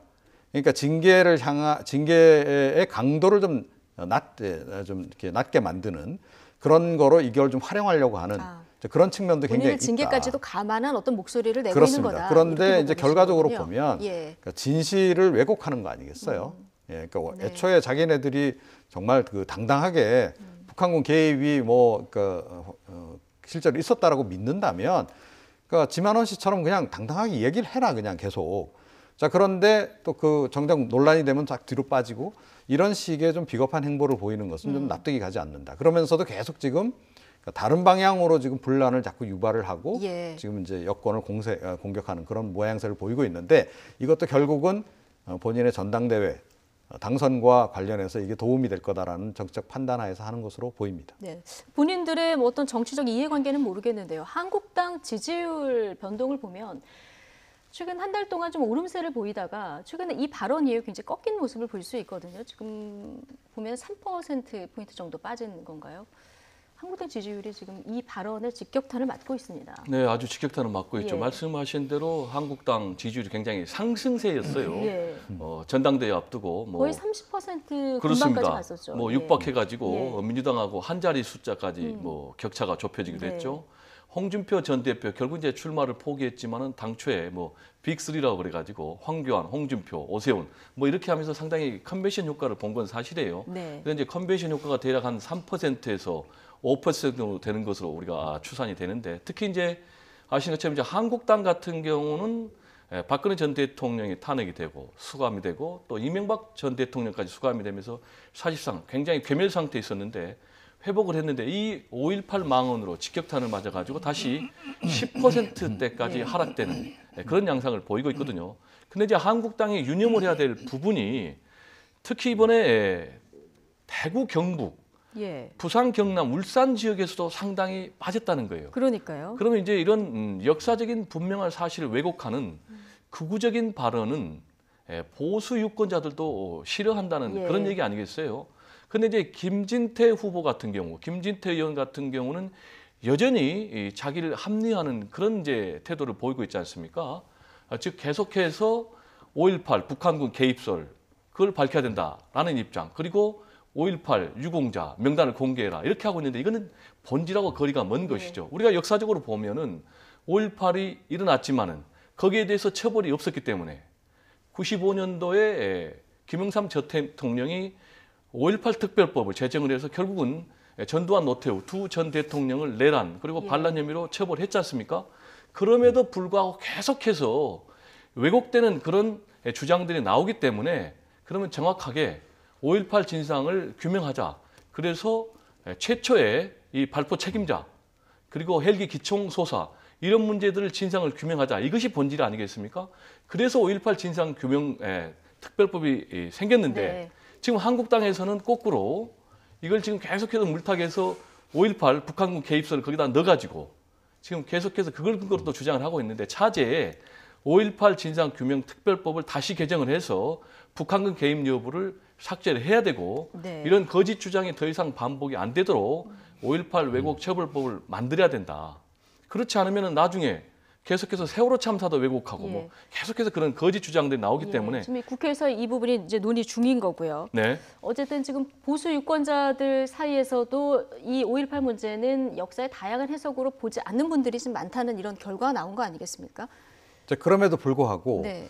전당대회 당선하는 과정에서는 보수층 전체의 지지도 필요가 없는 거거든요. 예. 어찌됐건 지금 자유한국당은 기본적으로 그러니까 친박계가 여전히 지금 가장 많은 지분을 가지고 있잖아요. 의원 숫자도 제일 많고. 자, 당내에서 치르는 전당대회, 당원들 중심으로 해서 치르는 전당대회에서는 역시 친박계 지지층의 표심이 중요하다라고 생각을 하는 겁니다. 당 대표에 출마한 사람도 예. 마찬가지고 최고위원회 출마한 사람도 마찬가지고. 더군다나 친박계 출신을 대표해서 나온 사람들 같으면 더 말할 것도 없는 거죠. 그러니까 이번에 사실은 5.18 이 망언 논란도 처음에 시작된 것이 네. 이 친박계 지금 당권 주자들이 이런 그 토론회를 준비한 거 아니겠어요? 상당히 의도적으로 준비한 거 아니겠습니까? 그 과정에서 의도된 발언을 했던 것이고 이거는 뭐 일반 전체 국민 또는 보수층 전체를 겨냥한 메시지라기보다는 보수층 내에서도 친박계 핵심, 상당히 극우 성향이 강한 이 사람들을 향한 메시지를 계속 던지고 있는 겁니다. 네. 이 사람들이. 그래서 제가 보기에는 전체 정당 지지율이 떨어지더라도 일단 전당대회는 당선되고 보자. 이 의식이 워낙 강해서 이렇게 그러니까 약간 망언성 발언을 쏟아내는 이런 현상을 당 지도부도 막지 못할 것이다. 라고 생각을 합니다. 이래저래 당 지도부 고민이 굉장히 깊을 것 같고요. 전당대회 얘기는 저희가 잠시 후에 조금 더 자세히 해보도록 하겠습니다. 어쨌든 민주당은 지금 2주째 좀 오름세인데 이건 뭐 반사이익이다 이렇게 봐야 될까요? 네, 이제 아신 것처럼 민주당이 이번에 5.18 망언 일어나기 전에는 굉장히 악재가 많았고 예. 지지율도 떨어졌지 않습니까? 네. 그런 점에서 보면은 역시 반사이익이다. 아신 것처럼 이제 뭐 김태우 전 수사관 문제 그리고 신재민 전 사무관 문제 여기에다가 또 뭐 손혜원 부동산 투기 문제 그리고 또 김경수 지사 법정 구속 문제 이렇게 하면서 계속해서 악재가 떨어지면서 이런 일이 벌어졌는데 다시 지금 40%를 회복을 했어요.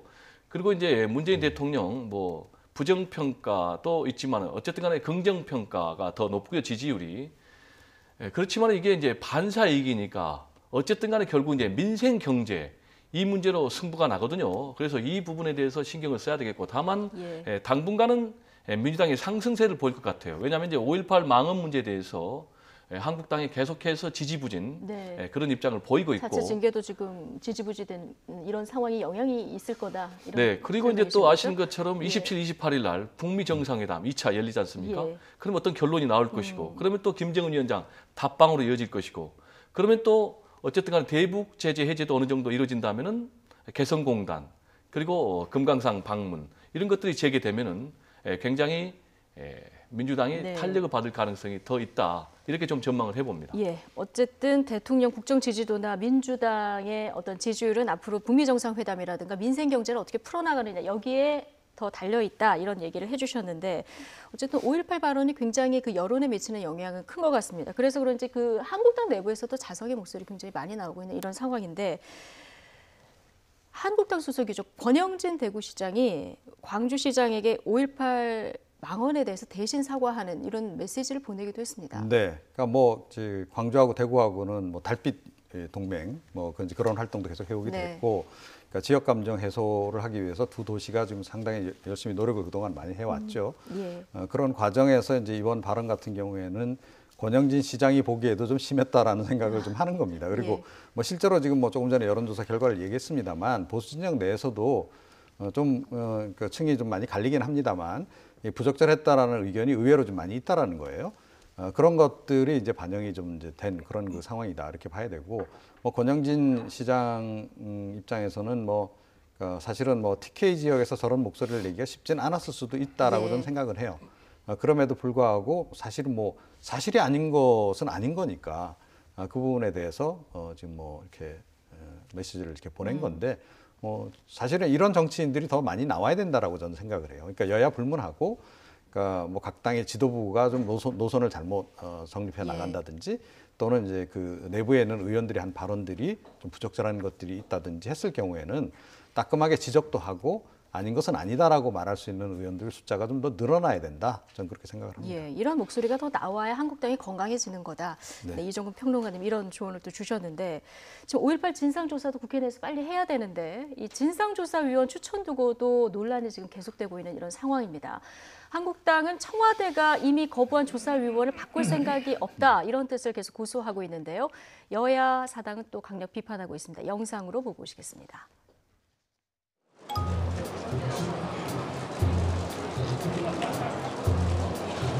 추천하신 의원들이 청와대에서 임명 거부됐는데 두 분이요. 이 부분에 대해서는 강한 유감을 표시합니다. 저희는 자격 요건에 분명히 부합한 위원들을 추천했습니다.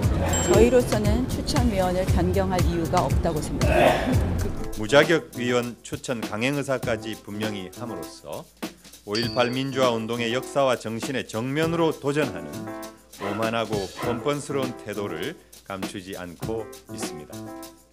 자유한국당은 진실로 공감을 얻을 수 있는 인물을 물색해서 재추천을 하든지 아니면 추천권 자체를 깨끗하게 반납함으로써 국민들 앞에 예의를 추천위원들은 위원 자격만 있을 뿐만 아니라 아주 적절한 팀이라고 생각을 합니다. 그분들의 자격 요건이 충분하기 때문에 여기에 대해서는 청와대의 요구에 대해서 저희는 납득할 수 없고 다시 추천할 거라는 말씀을 드립니다.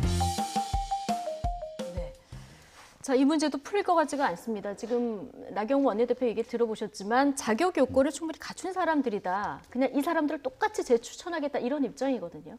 지금 이것도 이제 5.18 망언하고 맥락을 같이 하는 문제거든요. 예. 결국은 본질은 5.18 광주 민주화 운동을 민주화 운동으로 인정하느냐 아니면 인정하지 않느냐의 문제거든요. 지금 이제 5.18 망언을 한 3명의 한국당 국회의원들도 결국 맥락을 쭉 보면은 5.18 광주 민주화 운동을 인정하지 않는 거예요. 예. 그러니까 그런 역사를 왜곡하는 부정하는 망언이 나온 거예요.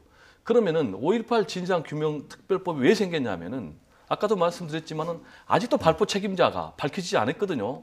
사실상 우리가 다 전두환 당시에 전 대통령일 것이다라고 생각을 하지만 그럼에도 불구하고 안 밝혀졌고 헬기 기총소사를 한 흔적들 증거들이 있는데도 거기에 대해서도 누가 그러면 기총소사를 명령을 내렸는지도 안 밝혀졌기 때문에 이런 것들을 명확하게 진상을 규명하기 위해서 5.18 진상규명특별법이 생겼는데 네. 거꾸로 지금 여기에다가 북한군 개입 여부를 가려야 된다라면서 한국당이 그 조항을 넣어서 물타기를 했고 그걸 근거로 또 망언이 나오고 있는데 그러면은 5.18 진상규명특별법의 정신에 따르면은 정말로 규명할 수 있는 그런 사람을 추천해야 되거든요. 예. 근데 3명의 한국당 추천 몫이 있는데 이 3명 중에 2명은 정확하게 왜곡된 그런 역사의식, 편향된 역사의식 갖고 있는 사람이 틀림이 없거든요. 근데 더구나 이 2명은 5년 관련 분야에 근무를 해야 되는데 그 자격 요건을 갖추지 못했다라고 지금 청와대가 그 부분에 대해서 다시 고려해달라라고 요청을 했는데 지금 나경원 원내대표가 5.18 망언 사태 이후에 이분들을 그대로 추천했거든요. 예. 그럼 이제 다시 추천한 이동욱 전 월간조선 기자 같은 경우는 오히려 광주 민주화 운동의 10대 과장 왜곡 기사 이런 걸 써가지고 오히려 정반대의 역사관을 갖고 있는 그런 활동을 한 사람이거든요. 그런데 이분을 그대로 한다는 거는 역시 지금도 국민들의 감정 또 정서와는 거리가 멀다 이런 말씀 좀 드리고 싶습니다. 자, 그런데 저희가 앞서 이제 바른미래당 김관영 원내대표 전화 연결을 해봤었는데 자격 요건에는 이 문제가 있는 거는 맞다. 그런데 청와대가 이 재추천을 발표하기 전에 뭔가 한국당과 대화를 좀 했으면 좋지 않았을까 이런 얘기를 또 하더라고요. 그러니까 대화가 상당히 필요한데 네. 대화가 잘 안 이루어지고 있죠. 특히 이 전당대회 국면에서 뭐 어쩔 수 없다. 저는 그렇게 생각을 하고 있고 지금 이제 이런 그 대치 상태는 당분간은 이제 이어질 네. 수밖에 없는 거고요. 그래서 아마 청와대도 대화해봤자 이건 뭐 답이 정해져 있는 거기 때문에 뭔가 액션을 안 취했을 가능성도 없잖아 있긴 합니다. 그런데 사실은 뭐 청와대도 약간씩 뭐 정치를 좀 하죠.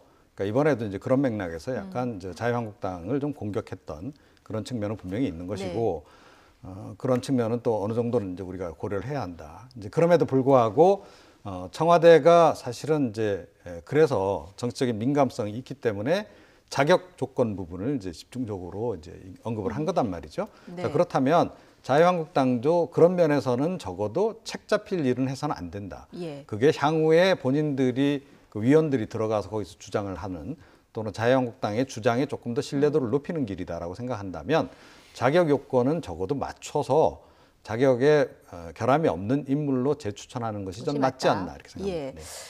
자, 지금 2월 국회도 걱정인 이런 상황입니다. 원내대표 3인이 오늘 오전에 만났는데 뭐 의견 접점은 또 이루지 못한 이런 상황입니다. 한국당이 그동안 국회 정상화 길로 들어서는 조건으로 내거는 것이 김태우, 신재민, 뭐 조혜주 그리고 손혜원 건까지 4건 정도 됐는데 손혜원 건만 받으면 국회 정상화 합의하겠다. 여기까지 나왔거든요.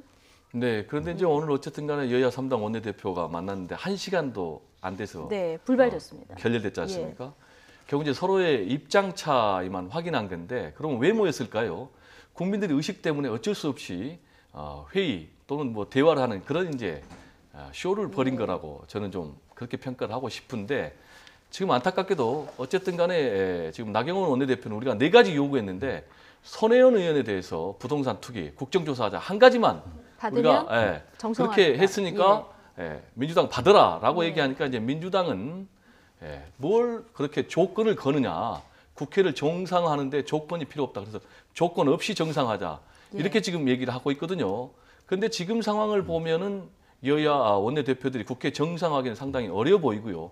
이렇게 되면은 지금 올 들어서 국회 본회의가 한 번도 안 열렸거든요. 1월 그렇습니다. 1월 임시국회도 아무런 한 것도 없고 2월 임시국회도 이제 거의 아무런 한 것도 없이 끝날 것 같고 이렇게 되면 이제 국회는 개점 휴업 상태가 계속 되는데 현재 이제 민생 현안을 산적했지 않습니까? 이렇게 되면 다시 정치권 뭐하냐 국회 무용론까지 지금 나오거든요. 그래서 결국 이제 최종적으로 정치적 책임은 여당에게 있거든요. 그렇지만 또 동시에 한국당은 발목만 잡느냐 이런 또 문제제기가 있기 때문에 정말 당리당략을 떠나서 하루빨리 국회를 정상화해 주기를 저도 바라고 국민들도 바라지 않겠습니까? 지금 그렇죠. 네. 처리해야 될 안건들이 굉장히 민생 안건들이 많기 때문에 이 접점을 어떻게든 찾아내야 되는 상황입니다.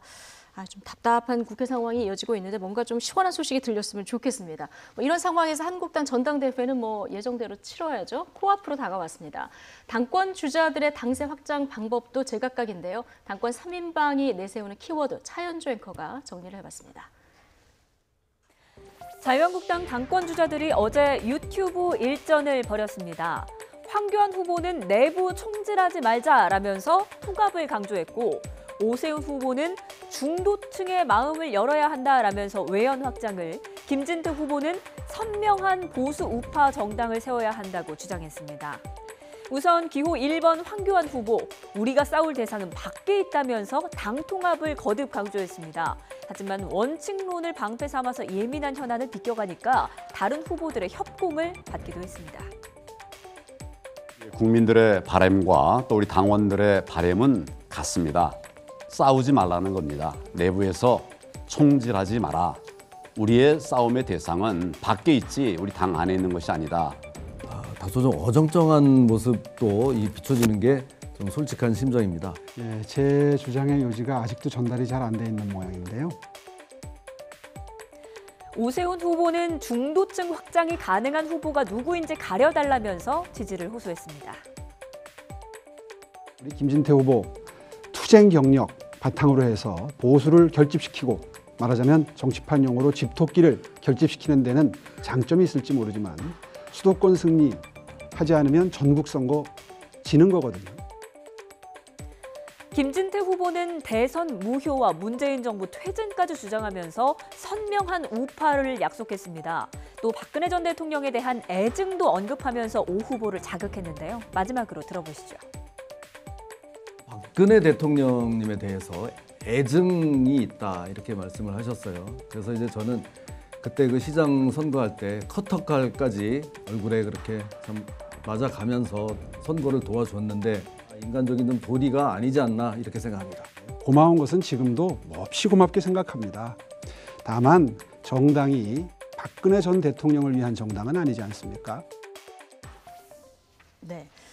자, 3인 3색의 의견 들어보셨는데 지금 뭐 황교안 통합 그리고 오세훈 탈박 그리고 김진태 친박 이렇게 요약하면 될까요? 뭐 그렇게 하는 것도 있지만은 뭐 네. 황교안 전 총리 같은 건 이제 범보수 또는 예. 뭐 그 정도로 자기는 명명을 받고 싶겠죠. 왜냐하면 이제 계속해서 통합론을 내세우고 있으니까.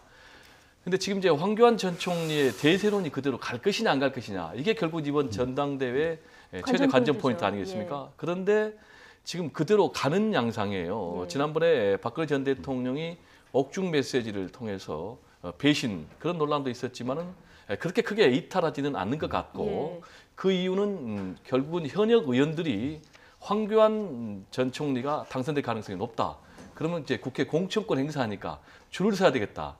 이런 게 이제 상당히 강한 것 같고요. 그리고 이제 반대로 오세훈 전 서울시장 같은 경우는 어쨌든 간에 비박을 세력으로 하는데 비박이 지난번에 원내대표 경선에서 참패를 했지 않습니까? 그래가지고 비박이 결집을 좀 보이지 못하는 양상이에요. 그러다 보니까 당선 가능성이 더 없어지지 않겠습니까? 그러다 보니까 또 비박이 이탈해서 황교안 전 총리에게 줄을 서는. 그런데 재밌는 게 이제 김진태 후보 같은 경우는 이제 강성 발언으로 태극기 세력들을 강력하게 또 강성 친박들 세력들을 강력하게 규합을 하고 있거든요. 그래서 만약에 1강 2중의 양상이 아니고 3파전의 양상이 된다면은 김진태 후보를 향한 강성 친박 태극기 세력의 표가 전체 판세를 좀 좌우할 수도 있다. 이런 전망도 해봅니다. 예.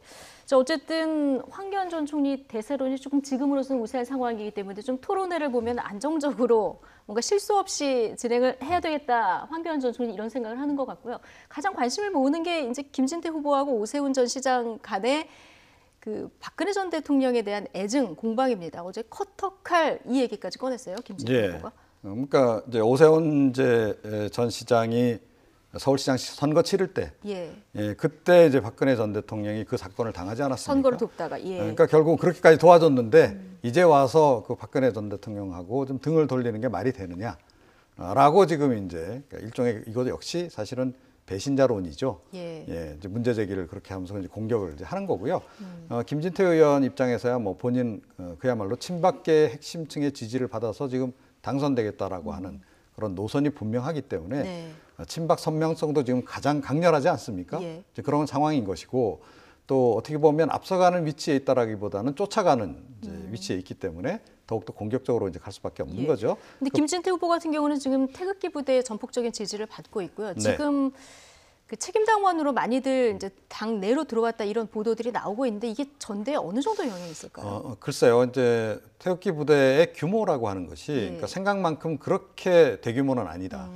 그러니까 겉으로 보이는 만큼 또는 내지는 이제 전체 그 보수층에서 차지하는 비중 자체가 그렇게 뭐 지금 자유한국당 내의 주류 뭐 친박계들 중에서도 비중이 그렇게 높다라고 저는 보이지는 않아요, 개인적으로. 그래서 조금 전에 말씀하시기는 태극기 부대가 의외로 중요한 변수가 될 수 있다라고 이제 말씀을 하셨는데 그야말로 이게 이제 뭐 친박계들 간의 양강 구도가 형성이 됐다.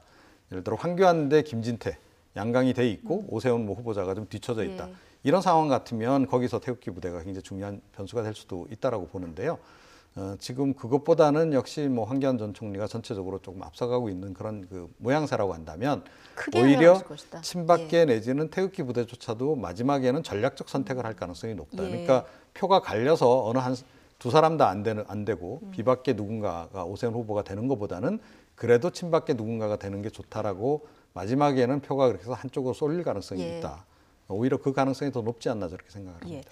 오늘 보수의 심장 대구에서 이제 합동 토론회가 예정돼 있습니다. 얼핏 보면은 이제 김진태 후보가 보수의 심장이니까 여기서 호소력이 굉장히 짙을 것 같은데 앞서 저희가 이제 대구 여론이 조금 변하고 있는 그 여론조사 결과도 봤고요. 대구시장이 또 광주시장에게 보낸 메시지도 보지 않았습니까? 대구 민심이 좀 변하고 있는지 아니면 이게 영향이 여기서 어느 정도나 이 발언이 영향이 있을지 이 부분이 굉장히 궁금합니다. 대구 경북 지역이 이제 굉장히 중요하지 않습니까? 전략적 지역이에요. 아시겠지만 전체 32만 명의 책임당원 가운데 3분의 1을 점하고 있거든요. 그래서 이거 표심을 얻으면은 결국은 당선과 직결된다라고 해도 과언이 아닌데 그러다 보니까 일단 김진태 후보는 뭐 물 만난 물고기처럼 더 강성 발언 또 박근혜 전 대통령 향한 뭐 사모의 발언을 할 텐데 제가 볼 때는 뭐 황교안 전 총리 그리고 오세훈 전 시장도 상당히 동조 발언을 할 것 같아요. 예를 들면 뭐 박근혜 전 대통령 특히 이제 사면 석방 관련해서 그런 이제 태극기 부대가 굉장히 전당대회도 제가 아까 전제를 드렸습니다. 오세훈 전 시장이 비박 세력을 결집을 한다면은 친박 세력이 분열되니까 판세에 영향을 미친다라고 얘기를 했고 그런데 이제 태극기 세력이 또 영향을 미치는 중요한 부분이 지금 한국당을 굉장히 극우화시키고 있다는 것입니다. 그러다 보면은 한국당이 굉장히 스스로 고립이 되고 그러다 보면은 개혁 보수 성향의 그런 세력들이 나중에 이탈할 수가 있는 거예요. 그러다 보면은 앞으로 유승민 또 뭐 김현철 전 김영삼 대통령 아들 이런 사람 등등 해서 결국은 정계 개편도 일어날 수 있다. 그래서 이번 한국당 전당대회가 오히려 분당대회의 시발점이 될 수도 있다. 이런 얘기가 있거든요. 그래서 제가 볼 때는 한국당이 극우 세력이 득세하면 득세할수록 스스로 고립되고 또 그래서 총선에서 실패하고 그리고 집권에서는 멀어진다. 그래서 집권 전략을 위해서도 중도 외연을 확장하는 그런 쪽으로 가야 되지 않나. 이런 말씀 좀 드리고 싶습니다. 큰 그림으로 보수 통합까지 생각한다면 지금 누가 당대표가 되든 간에 이 5.18 문제 같은 경우는 먼저 매듭을 지어야 되겠다 이런 생각도 듭니다. 자, 오늘 두 분 말씀은 여기까지 듣겠습니다. 이종훈 정치평론가, 배종호 세한대 교수와 함께했습니다. 고맙습니다. 감사합니다.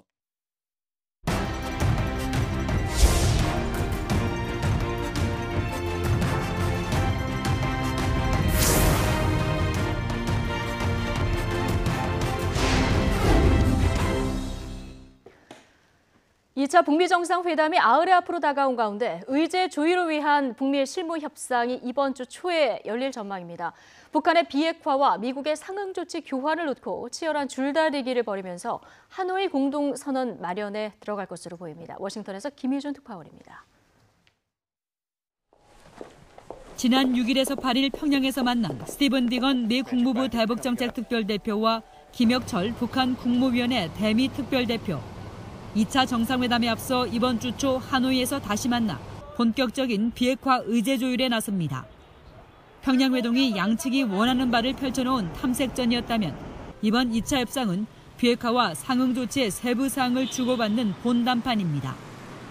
앞서 트럼프 대통령은 북미 정상회담 낙관론을 펴면서도 서두를 것이 없다며 배수진을 쳤습니다. We hope we're going to be very much equally as successful. I'm in no rush for speed. We just don't want testing. The sanctions, as you know, remain. 비건 대표 또한 2차 정상회담 이후에도 협상을 이어갈 것이라며 장기전을 예고한 바 있습니다. 1차 정상회담이 포괄적인 합의에 그쳤다는 비판에 직면한 만큼 이번에는 북한의 구체적이고 실질적인 비핵화 조치가 있어야 한다는 압박으로 읽힙니다. 미국으로선 북한의 영변을 비롯한 핵시설에 대한 국제사찰과 검증에 대한 약속을 받아내야 하고 북한은 종전선언 등 체제안전 보장과 함께 금강산 관광 재개 등의 제재 완화에 주력하고 있습니다. 한편 폼페이오 국무장관이 제재 완화의 대가로 좋은 결과를 얻는 것이 목표라고 밝힌 만큼 북한의 조치에 따라 일부 제재 완화를 내어줄지도 주목됩니다. 북미 양측은 이번 주 치열한 접점 찾기를 통해 하노이 공동선언에 윤곽을 잡을 것으로 보입니다. 워싱턴에서 YTN 김희준입니다.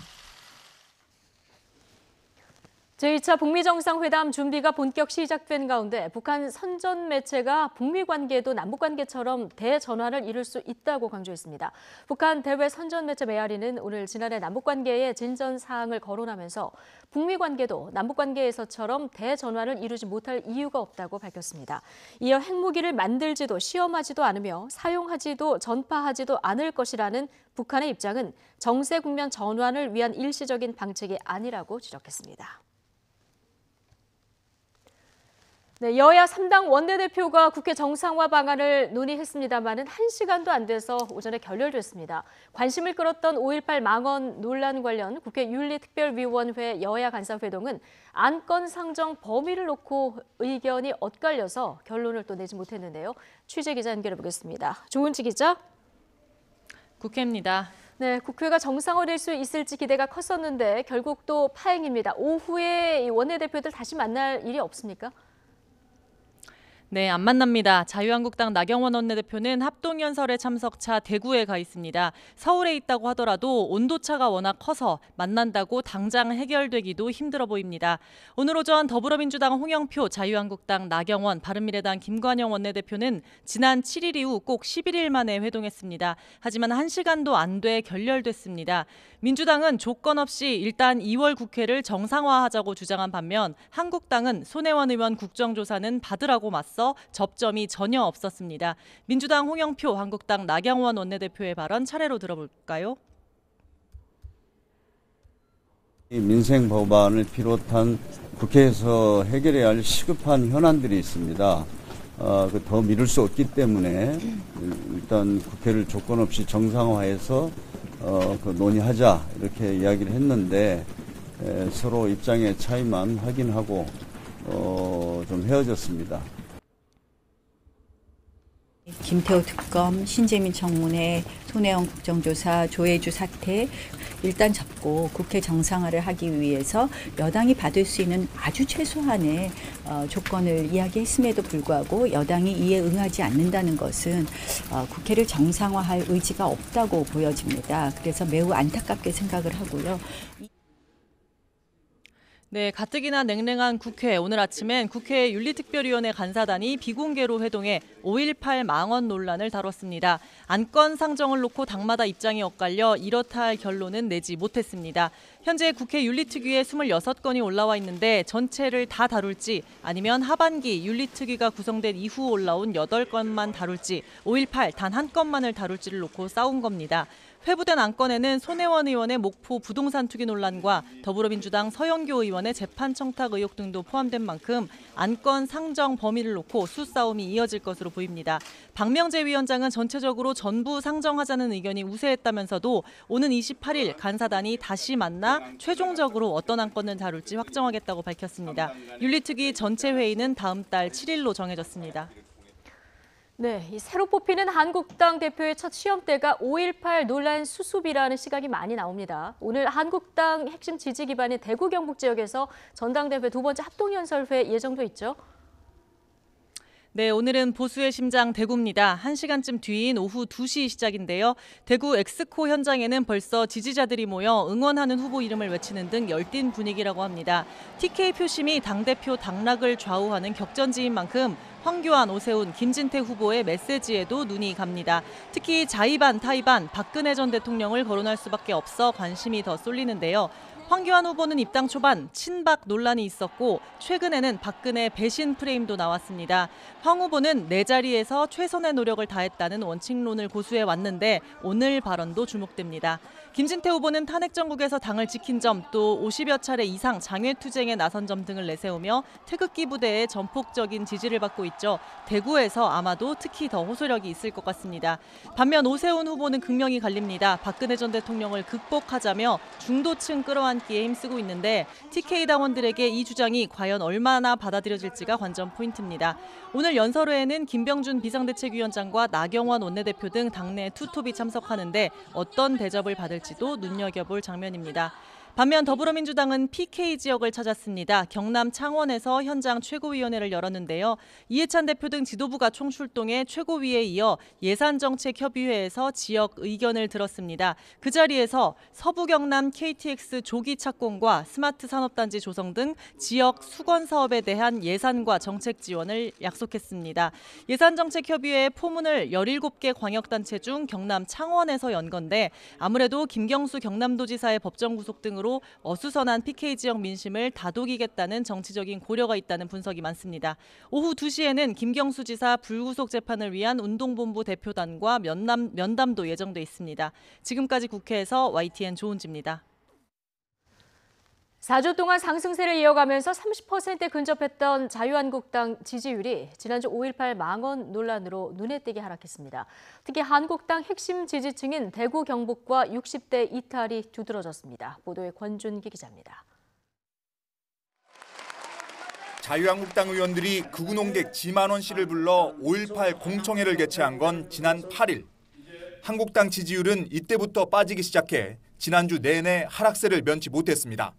당 자체 징계 논의에 소폭 반등하다 꼼수 징계 논란 이후 다시 떨어졌습니다.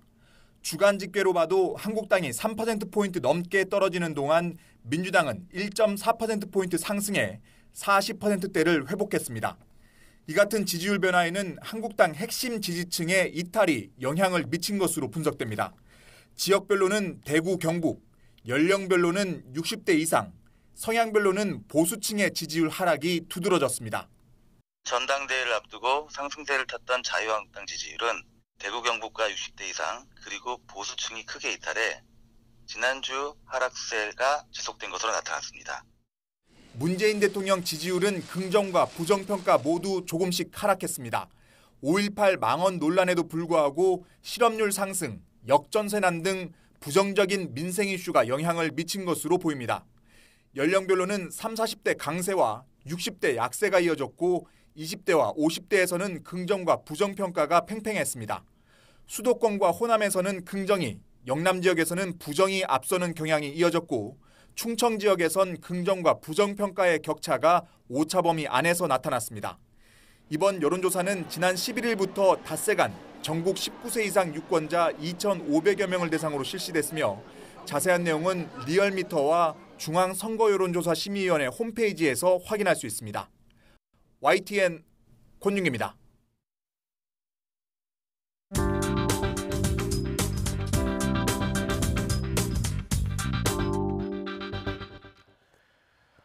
정부가 새로 도입한 HTTPS 차단 정책에 반대하는 목소리가 커지고 있습니다. 오늘 오전 11시 기준으로 청와대 국민청원 참여자가 23만 명을 넘어섰고요. 지난 토요일에는 서울역에서 반대 집회까지 열렸습니다. 정부의 음란물 차단 정책이 새로운 논쟁으로 번지고 있습니다. 자, 사실 이 불법 음란물 사이트에 대해서 정부의 차단 꾸준히 이어지고 있었는데요. 왜 갑자기 문제가 된 것일까요? 자, 정부의 기존 차단 방식부터 살펴보도록 하겠습니다. 전화로 좀 예를 들어서 설명을 드릴 텐데요. 이용자가 기존에 등록된 전화번호를 찾아서 번호를 누르면 교환원이나 전화회사에서 상대방 번호로 연결하는 과정을 거치게 됩니다. 자, 기존의 방식은 이 첫 단계부터 이 전화번호부, 그러니까 이 단계부터 차단해야 될 전화번호를 넣듯이 차단 사이트 목록을 통해서 막아왔던 것입니다. 일반적으로 정부가 여태까지 해왔던 일은 전화번호부 탐색 과정, 블랙리스트를 통해서 그 사람 전화번호 자체를 삭제하거나 아니면 교환원이 전화를 연결해주는 과정에서 블랙리스트에 등록돼 있는 곳으로 연결하려면 차단시키는 방식이었습니다. 차단을 하니까 네티즌들이 이제 방법을 강구하기 시작했는데요. 그게 HTTPS라고 하는 방식입니다. 차단을 못하는 건가요? 그렇죠. 자, 그러니까 교환원이 전화를 연결하는 이 단계에서 문제 번호를 차단해야 하는데 어떤 번호로 연결되고 있는지 알 수가 없도록 방안을 만들어낸 것입니다. 왜냐하면 암호화를 시켰기 때문입니다. 자, 그러자 또 정부에서는 이번에 논란이 된 이 SNI 필드 차단 기술 등 이를 막는 방법을 또 새로 내놓은 상황입니다. 반대 측의 목소리는 분명합니다. 이 기술로 정부가 시민들의 인터넷 사용 내역을 들여다볼 수 있다는 것입니다. 이용자가 그 서버에 보내는 정보 내용을 갖다 보지 않은 상태에서 어쨌든 차단하는 기술을 활용했었는데요. 지금 이번에 SNI 필드에서 마침 암호화되지 않은 그 URL 정보 등을 가지고 특정 사이트와 매칭, 리스트와 매칭을 해서 그 이제 차단 대상인 사이트에 접속하려는 것인지 여부를 판별해내서 선별적으로 차단한다는 것이거든요. 그렇기 때문에 특정 인터넷 회선을 통해서 특정인이 특정 시점에 어떤 사이트에 접속하는지를 다 들여다봐야지 그것을 걸러낼 수 있습니다. 자, 이 주장에 대해서도 논란이 있습니다. 방통위 측은 SNI 기술은 암호화된 패킷을 들여다보는 감청과 다르다. 암호화되기 전의 신호를 감지해서 차단하는 방식이다 설명하고 있습니다. 좀 어렵죠? 쉽게 말하면 전화를 엿드는 감청이 아니라 전화번호를 찾아서 통화도 하기 전에 차단하기 때문에 사생활 침해와 거리가 멀다는 주장입니다. 자, 그러나 반대 측에서는 정부가 마음만 먹으면 구체적인 인터넷 이용 현황을 들여다볼 수 있는 것 아니냐. 지금 정부는 아니라도 다음 정부에서 그럴 수 있다. 또 인터넷 검열의 시초가 될 수 있다면서 여전히 반발하고 있습니다. 또 결국은 우회 방법이 또 생겨날 것이고 결과적으로 실효성 없는 규제만 늘어난다며 우려하고 있습니다. 기술 도입을 찬성하는 쪽은 몰래카메라로 인한 극심한 고통을 당한 사람들을 위해서 꼭 진행되어야 할 규제라고 말하고 있습니다. 방심위가 차단하고 있는 리스트가 무엇이냐라고 봤을 때 피해자가 존재하는 영상물들, 그러니까 국산 야동이라고 불리고 피해자가 삭제하고 차단되길 바라는 그런 영상물들을 전문적으로 유통하거나 혹은 아예 카테고리화되어 있거든요. 국산 야동 카테고리가 있습니다. 혹은 아동 포르노물을 유통하거나요. 우회 방법이 또 생겨난다는 것에 대해서는 어차피 범죄는 쫓고 쫓기는 것이라고 생각합니다. 이 몰카가 사회적 문제로 대두되는 만큼 또 다른 우회 방법이 생겨도 지금 할 수 있는 최선을 다해야 한다는 이야기입니다. 찬반 양론은 뜨겁게 충돌하고 있습니다. 인터넷 검열이냐, 불법 동영상을 막는 불가피한 선택이냐, 여러분의 판단은 무엇입니까? 청와대 국민청원 게시판의 요구도 23만 명을 넘어서면서 응답 조건을 넘겼죠. 정부는 또 어떤 의견을 밝힐지 주목되고 있습니다. 마약과 성범죄 의혹으로 전방위 수사를 받는 클럽 버닝썬의 직원이 마약 투약 혐의로 처음 구속됐습니다. 서울지방경찰청은 어제 버닝썬 직원 A씨를 마약 소지와 투약 혐의로 구속해 유통 경로 등에 대해서 추가 조사하고 있다고 밝혔습니다. 또 클럽 이사로 재직했던 아이돌 그룹 빅뱅의 승리 씨에 대한 조사 가능성도 배제하지 않고 있다고 말했습니다. 이와 함께 버닝썬에서 압수한 성분 미상의 액체와 흰색 가루에 대해서도 정밀 분석을 의뢰했다며 클럽 관계자들의 연루 여부도 확인할 방침이라고 설명했습니다. 이명박 전 대통령의 보석 청구를 법원이 받아들일지가 이르면 오늘 결정됩니다. 서울고등법원은 잠시 뒤인 오후 2시 이명박 전 대통령의 항소심 공판 기일을 엽니다. 앞서 이 전 대통령 변호인은 오늘 4월 8일로 예정된 구속 만료 전에 충실한 심리가 이루어지기 어렵고 당뇨와 불면증, 수면 무호흡증이 심해져 건강이 염려된다고 주장했습니다. 하지만 검찰은 1심에서 받은 징역 15년은 보석 제외 사유에 해당하고 이호진 전 태광그룹 회장의 황제 보석 논란을 언급하면서 엄격한 기준 적용이 필요하다고 맞섰습니다.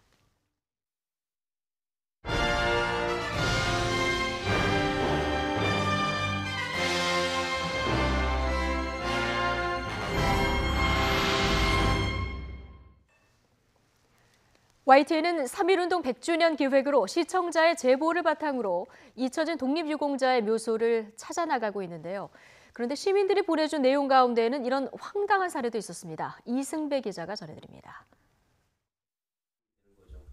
조선의 26대 왕이자 대한제국 초대 황제인 고종이 내린 것으로 보이는 직서입니다. 의병장 윤자형. 을사늑약 이후 일제에 맞서 지리산을 중심으로 2년 동안 항전을 벌였습니다. 정부는 고인의 공훈을 기려 지난 1990년 건국훈장 애국장을 수여했지만 그가 어디에 안장됐는지는 파악하지 못하고 있습니다. YTN이 잊혀진 독립유공자 묘소를 찾는다는 보도를 보고 윤자형 지사 후손이 연락을 해왔습니다. 직접 현장에 가봤습니다. 충남 예산군 예산읍 관장리 산 11번지. 의병대장 윤자형. 묘비에는 그의 이름 석자와 공적이 빼곡히 담겨 있습니다. 후손들이 유공자를 이곳에 안장한 건 지난 1939년입니다. 지금으로부터 80년 전인데 후손들은 지금껏 단 한 번도 이장도 하지 않았다고 말합니다. 하지만 국가보훈처 자료를 보면 확인 불능, 주소를 모른다고 돼 있습니다. 보훈처는 지난 1991년 자치단체와 함께 유공자 묘소를 정비하라고 각각 100만 원씩 모두 200만 원을 지원까지 해줬습니다. 정부가 비용까지 챙겨주고도 정작 묘소 위치는 제대로 물어보지 않은 것입니다.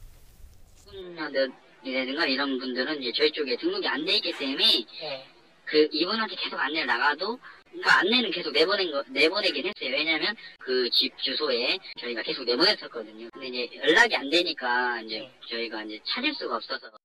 지난 2015년부터 독립유공자 묘소 위치를 4년째 전수조사하고 있지만 윤 지사의 묘소는 누락했습니다.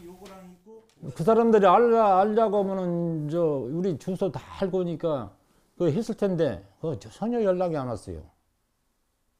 주소는 거기 다 있거든요. 저기 본체 이제 할아버지 그 등록번호가 다 있고 하니까. 산에 길이 나면서 묘소 가는 길이 끊겨 작은 계단을 설치해달라고 요청했을 때는 기관마다 책임을 서로 떠넘기기 바빴다고 했습니다. 그 독립활동 하신 그 애국지사 묘소가 바로 위에 있는데도 불구하고 이런 그 계단 몇 개 해주는 게 예산이 없어서 못 해준다고 하니까 후손 입장에서는 엄청나게 화나는 겁니다. 훈장을 받았어도 어디에 안장됐는지 모르는 독립유공자는 국내에만 8천여 명. YTN은 잊혀진 항일투사의 자취를 계속해서 찾아 나서겠습니다. YTN 이승배입니다.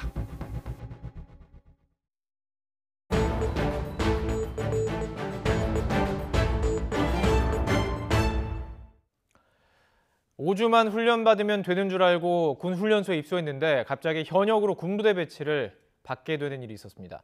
병무청의 실수로 벌어진 일인데 준비도 못한 채 갑자기 집을 떠나 복무하게 된 두 청년. 어디에 하소연을 해야 할까요? 기획 이슈팀 한동우 기자 이 내용 취재했습니다. 안녕하십니까? 안녕하세요. 자, 제가 소개를 해드렸지만 군대 갔다 온 사람 입장에서 얼마나 이게 충격적인 일이었을까 싶습니다. 자, 우선 이 상근 예비역이라는 게 좀 생소한 분들이 많을 것 같은데요. 어떤 건가요? 저도 취재를 하면서 처음 알았는데요. 이 상근 예비역은 말 그대로 신분이 군인입니다. 예. 근데 사회복무요원은 민간인입니다. 예. 사회복무요원은 예전에는 이제 공익이라고 불렀었던 건데요. 이 민간인 신분으로 대체 복무를 하는 것을 이제 사회복무요원이라고 얘기를 하고요. 네네. 상근 예비역은 아예 군인 신분이기 때문에 이제 집에서 출퇴근을 하면서 군부대나 이제 동사무소에서 이제 군복무를 하는 곳이고요. 사실 이게 결혼해서 이제 자녀가 많을 경우나 네. 아니면 학력이 좀 낮은 경우, 아니면은 뭐 신체 검사가 4급까지는 아닌데 2급이나 3급이 나왔을 경우 이렇게 좀 통보를 받곤 합니다. 군인 신분이지만 출퇴근을 할 수 있다는 게 지금 관건입니다. 그래서 퇴근 시간에는 자신 시간을 좀 쓸 수도 있는 것이고요. 자, 그렇다면 이 상근 예비역 통지서를 받은 청년들이 2명 있었는데 상근 예비역으로 알고 들어간 거예요. 근데 갑자기 현역으로 통보를 받았다, 이 내용인 거죠? 네, 맞습니다. 저희가 화면으로 한번 보여드릴 텐데요. 네. 지금 화면으로 이제 보시는 게 지난해 12월 이제 발부된 육군훈련소 입영 통지서입니다. 이제 일반 현역이 아닌 상근 예비역 대상자라고 이제 표시가 돼 있는데요. 네네. 이 통지서를 받고 이제 기초 훈련만 받으러 논산훈련소에 입소한 26살 남성 2명이 있었습니다. 이제 5주간의 훈련을 마쳤으니 이제 집에 가야 되는데 이제 보내주지 않았던 거죠. 그래서 훈련이 끝나자 이제 현역이라고 이제 통보를 받았던 겁니다. 자, 그 훈련 받는 사람 입장에서 5주 훈련 받고 나가는 것과 현역으로 계속 2년 가까이 있는 건 다릅니다. 근데 5주 훈련이 끝나자마자 듣도 보도 못한 현역 통지서가 날아왔다. 바로 이 부분이 문제인 건데요. 이건 이루 말할 수 없는 충격이었을 것 같습니다. 네, 이 병사들은 이게 엄청난 충격을 받았다고 얘기를 하고 있고요. 사실 이 병사들은 저희가 생각하는 일반적인 가정이랑은 조금 다른 환경에서 좀 자라왔습니다. 한부모 가정이기도 하고 그리고 고등학교를 이제 중퇴를 하기도 했었고요. 그리고 이제 상근 예비역으로 되면은 이제 지금 이 중에 한 명은 7살 난 동생이 있는데 이제 부모님은 좀 이혼하시고 이제 어머님은 이제 직장을 다니셔서 이제 어린이집을 이게 등원할 사람이 없는데 이제 그 어린이집을 이게 상근 예비역을 하면은 같이 이게 등원을 하려고 했는데 갑자기 현역 통보를 받아서 이제 도우미를 갑자기 구해야 되는 처지에 놓였고요. 또 다른 부모는 이제 아들이 돌아올 줄 알았는데 돌아오지 못해서 좀 충격이 크다 이렇게 말을 했었습니다. 피해자 부모의 말 들어보겠습니다. 제일 중요한 건데 그렇게 수술해버리면 어떡하는데요. 우리 아들 나한테 전화하지도 않아요. 왜냐면 내가 힘들어하니까 이런 이야기도 안 해요. 왜냐면 제가 몸이 아프거든요. 몸이 아파 있는 상태니까 우리 엄마가 이런 이야기 들으면 조금 더 아플까 봐. 두 청년의 인연이 송두리째 달라졌다라고 표현하는 게 맞을 것 같습니다. 달라질 수밖에 없는 상황인데 이게 병무청 공무원의 단순한 그 실수 때문이었다고요? 네, 맞습니다. 서울지방병무청 공무원의 실수였는데요. 제가 그래픽으로 한번 준비를 해봤습니다. 보통은 입대자들한테 이제 우편으로 이제 입영 통지서를 주는데 이들은 입영 연기를 몇 차례 했었고 그래서 병무청에 직접 찾아왔습니다. 그래서 직접 통지서를 주는 과정에서 이걸 잘못 적었던 겁니다. 그래서 담당자가 이들의 훈련소에 찾아가서 사과도 했었는데요. 하지만 상근 예비역으로 되돌리는 건 어렵다는 말만 되풀이했습니다. 병무청의 말 들어보겠습니다. 2년간 현역 입영 연기를 했던 사람들이에요. 현장에서 통지서를 이제 서울병무청에서 작성해서 교부하는데 급하게 작성하다 보니까 그런 사항은 못 보고 밑에 이제 인적사항만 넣고 입영 일자만 넣고 줬나 봐요. 글쎄요, 실수를 하게 된 이유는 저희가 좀 알 필요 없죠. 이 해당 청년들이 받은 그 피해에 대한 부분을 다뤄야 될 텐데 현재 그럼 해당 청년들은 어떻게 됐습니까? 현재 1월 말에 훈련이 끝났고요. 지금 훈련소에서 지금 거의 한 달 가까이 대기만 하고 있습니다. 그래서 내일이 자대 배치가 나오는 날인데 이 자대 배치가 되면은 이제 현역으로 바로 가게 될 것으로 보입니다. 그래서 이 청년들은 지금 병무청을 상대로 행정소송을 검토하고 있습니다. 그렇군요. 어쨌든 군인 신분이 유지되는 상황이기 때문에 이게 그렇게 어려운 일인가도 싶고요. 계속 후속 취재해 주셔서 어떻게 되는지 좀 알려주시면 고맙겠습니다. 알겠습니다. 네, 한동훈 기자와 함께 계속 이야기 나눠봤습니다. 고맙습니다.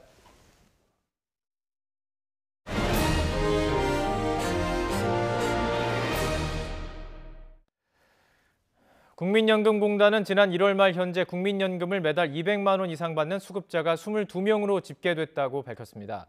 1988년 국민연금제도 시행 후 30년 만인 지난해 1월 200만 원 이상 수급자가 처음 나온 이후 1년 만입니다. 최고의 수급자는 월 207만 6천여만 원을 받는 66세 A씨로 2013년 1월부터 매달 137만 원을 받을 수 있었지만 연금 수령 시기를 5년 늦춘 것으로 나타났습니다. 카드 회사들이 연 매출 500억 원 초과 대형 가맹점의 카드 수수료율을 인상하겠다는 방침을 내놨습니다. 카드업계는 지난달 말 대형마트와 통신사 등 연 매출 500억 원 초과 대형 가맹점 2만 3천여 곳에 카드 수수료율을 최대 0.3%포인트 인상하는 방안을 통보한 것으로 확인됐습니다. 정부가 소상공인 카드 수수료율 우대 구간을 5억 원 이하에서 30억 원 이하로 확대하면서 카드사들이 마케팅 비용이 많이 드는 대형사의 수수료 인상에 나선 것으로 보이며 협상 과정에서 가맹점들과의 진통이 불가피할 전망입니다. 지난달 외국인이 국내 시장에서 4조 원어치에 가까운 주식을 사들인 것으로 나타났습니다. 금융감독원 자료를 보면 외국인은 지난달 상장 주식 3조 7,340억 원을 순매수해서 2달 연속 매수세를 이어갔습니다. 이에 따라 국내 주식시장에서 시가총액 기준 외국인의 비중이 32.3%로 지난해 12월보다 1%포인트 높아졌습니다. 몇 년 전까지만 해도 화장품 한류 K뷰티를 이끈 화장품 로드숍들이 최대 위기에 직면했습니다. 유통구조 변화와 중국인 수요 감소 때문인데 고급화와 수출 지역 다변화가 시급하다는 목소리가 커지고 있습니다. 신윤정 기자가 취재했습니다. 길거리 화장품 가게, 이른바 로드숍이 몰려있는 서울 명동거리. 50% 세일 광고를 붙여놨지만 가게 안으로 들어가는 고객은 많지 않습니다. 실제로 국내 로드숍 시장 규모는 지난 2016년 정점을 찍은 뒤 감소 추세로 지난해 시장 총 매출액은 1년 전보다 15% 줄어든 것으로 추산됩니다. 매출이 줄면서 매장 수도 2017년부터 줄기 시작해 지난해에만 300여 개가 사라진 것으로 보입니다. 당장 위기에 직면한 업체는 스킨푸드입니다. 스킨푸드는 경영난으로 어려움을 겪다 지난해 10월 법정 관리를 신청하고 최근 매각을 추진하고 있습니다. 이 과정에서 물건을 제대로 공급받지 못하고 있는 가맹점주들이 가장 큰 피해를 보고 있습니다. 매출이 아예 그냥 바닥을 치고 있어요. 물건 없는 채로 그냥 뭐 이중진열하고 삼중진열하고 뭐 이러면서 팔고 있죠. 2000년대 초반 화장품 시장의 주류로 떠오르며 K뷰티 선풍을 일으켰던 로드숍들이 내리막길로 들어선 이유는 복합적입니다. 중국의 사드 보복으로 주 고객이었던 중국인 단체 관광객이 대폭 줄었고 우리나라 저가 화장품에 대한 중국인 수요도 많이 사라졌기 때문입니다. 또 여러 제품을 비교 체험해 볼 수 있는 편집 복합 매장들이 국내 소비자는 물론 외국 관광객에게 인기를 끌고 있는 점도 주된 요인입니다. 좀 더 고급스러운 제품을 만들고 수출도 중국에서 벗어난 동남아든지 유럽이든지 미국, 중남미 쪽으로 굉장히 다각화하는 그런 방향을 펼쳐야 할 것으로. 로드숍 시장의 구조조정은 이제 시작일 뿐이라는 비관적인 전망 속에서도 일부 업체들이 공격적 투자에 나서고 있어 위기를 극복할 수 있을지 주목됩니다. YTN 신윤정입니다.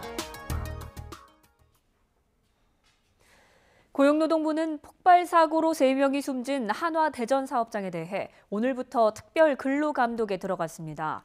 대전지방고용노동청은 산업안전보건공단과 함께 감독관 10여 명을 투입해 사업장 전반에 대한 위험 요인을 조사할 예정입니다. 경찰도 화재 원인을 찾기 위해 국립과학수사연구원 등과 3차 합동 감식을 벌이고 공장 관계자들을 상대로 작업 공정이 원칙대로 이루어졌는지 조사하고 있습니다.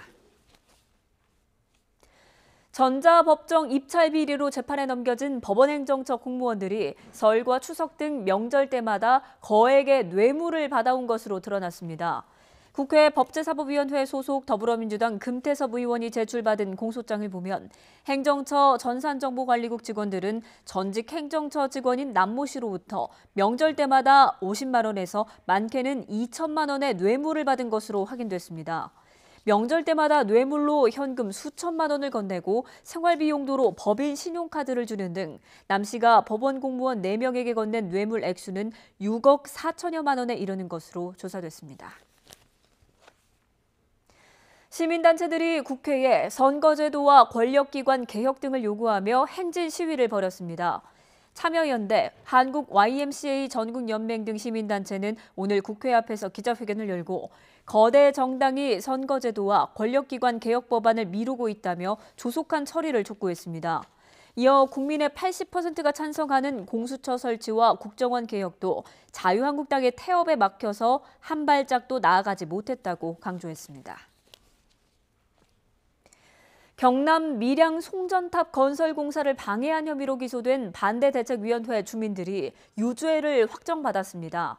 대법원은 업무방해 혐의 등으로 기소된 80살 윤모 씨 등 밀양시 주민 10명의 상고심에서 각각 징역 6개월에서 1년, 집행유예와 벌금형을 선고한 원심 판결을 확정했습니다. 재판부는 주민들의 행동을 정당방위로 볼 수 없다며 원심이 법리를 오해한 잘못이 없다고 판단했습니다. 추운 겨울, 관객의 간담을 더 서늘하게 할 공포 스릴러 영화가 관객을 찾습니다.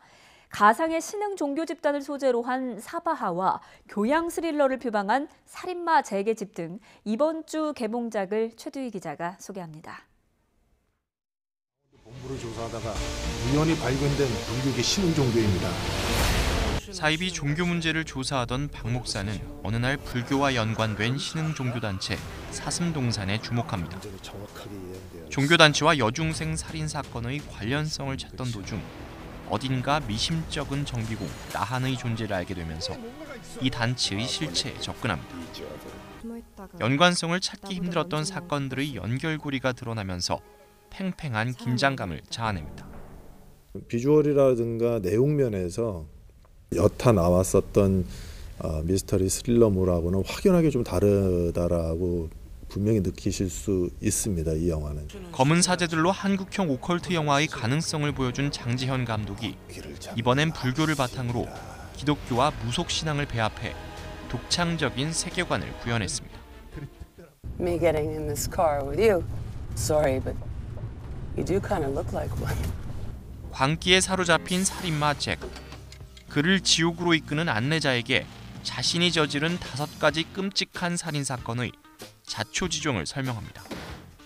살인조차 예술 행위에 비유하는 잭의 궤변 속에 인간 내면에 대한 라스 폰 트리에 감독의 날카로운 성찰이 담겼습니다.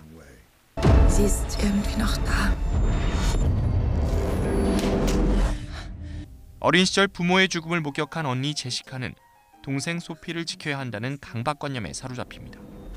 하지만 제시카마저 불의의 사고로 숨진 뒤 홀로 남은 소피에게 이해할 수 없는 일들이 일어나고 충격적인 비밀도 밝혀집니다. 생일에 반복되는 죽음을 경험하는 여대생의 이야기를 그린 공포 코미디 영화 해피데스데이 속편도 개봉해 관객의 관심을 끌고 있습니다. YTN 최두입니다. 오늘도 추위 걱정은 놓으셔도 되겠습니다. 낮 동안 기온이 쑥쑥 오르면서 포근한 겨울 날씨를 보이겠는데요. 현재 서울 기온은 영상 5.2도까지 올랐습니다. 또 미세먼지 걱정 없이 대기질도 보통 수준 보이고 있어서 바깥 활동하기 한결 수월하겠습니다. 현재 전국적으로 구름만 많습니다. 하지만 차차 흐려지기 시작해서 밤에는 호남과 경남 지방에 비가 내리겠습니다. 낮에는 지금보다 기온이 조금 더 오르겠는데요. 서울이 6도, 광주 9도, 대구는 10도로 어제보다 2에서 3도가량 높겠습니다. 절기 우수이자 정월 대보름인 내일은 전국적으로 비나 눈이 확대되겠고요. 꽤 많은 강수로 건조특보도 모두 해제될 전망입니다. 비나 눈이 그친 뒤 주 후반으로 갈수록 초봄 날씨에 가까워질 전망입니다. 내일 남부와 제주도에는 겨울이 아닌 마치 초여름처럼 많은 양의 비가 쏟아지겠습니다. 또 서울 등 중부지방에는 최고 7cm의 많은 양의 눈이 내리겠는데요. 이번에도 출근길에 많은 눈이 집중될 것으로 보여서 각별히 주의하셔야겠습니다. 지금까지 상암동 야외 스튜디오에서 YTN 권혜인입니다. 네, 프로야구 현재 비시즌이지만 선수들 연봉 계약은 한창입니다. 올해도 이대호 선수 연봉 킹 자리 내어주지 않았습니다. 얼마나 받게 됐을까요? 잠시 뒤 스포츠 기자와 살펴보겠습니다.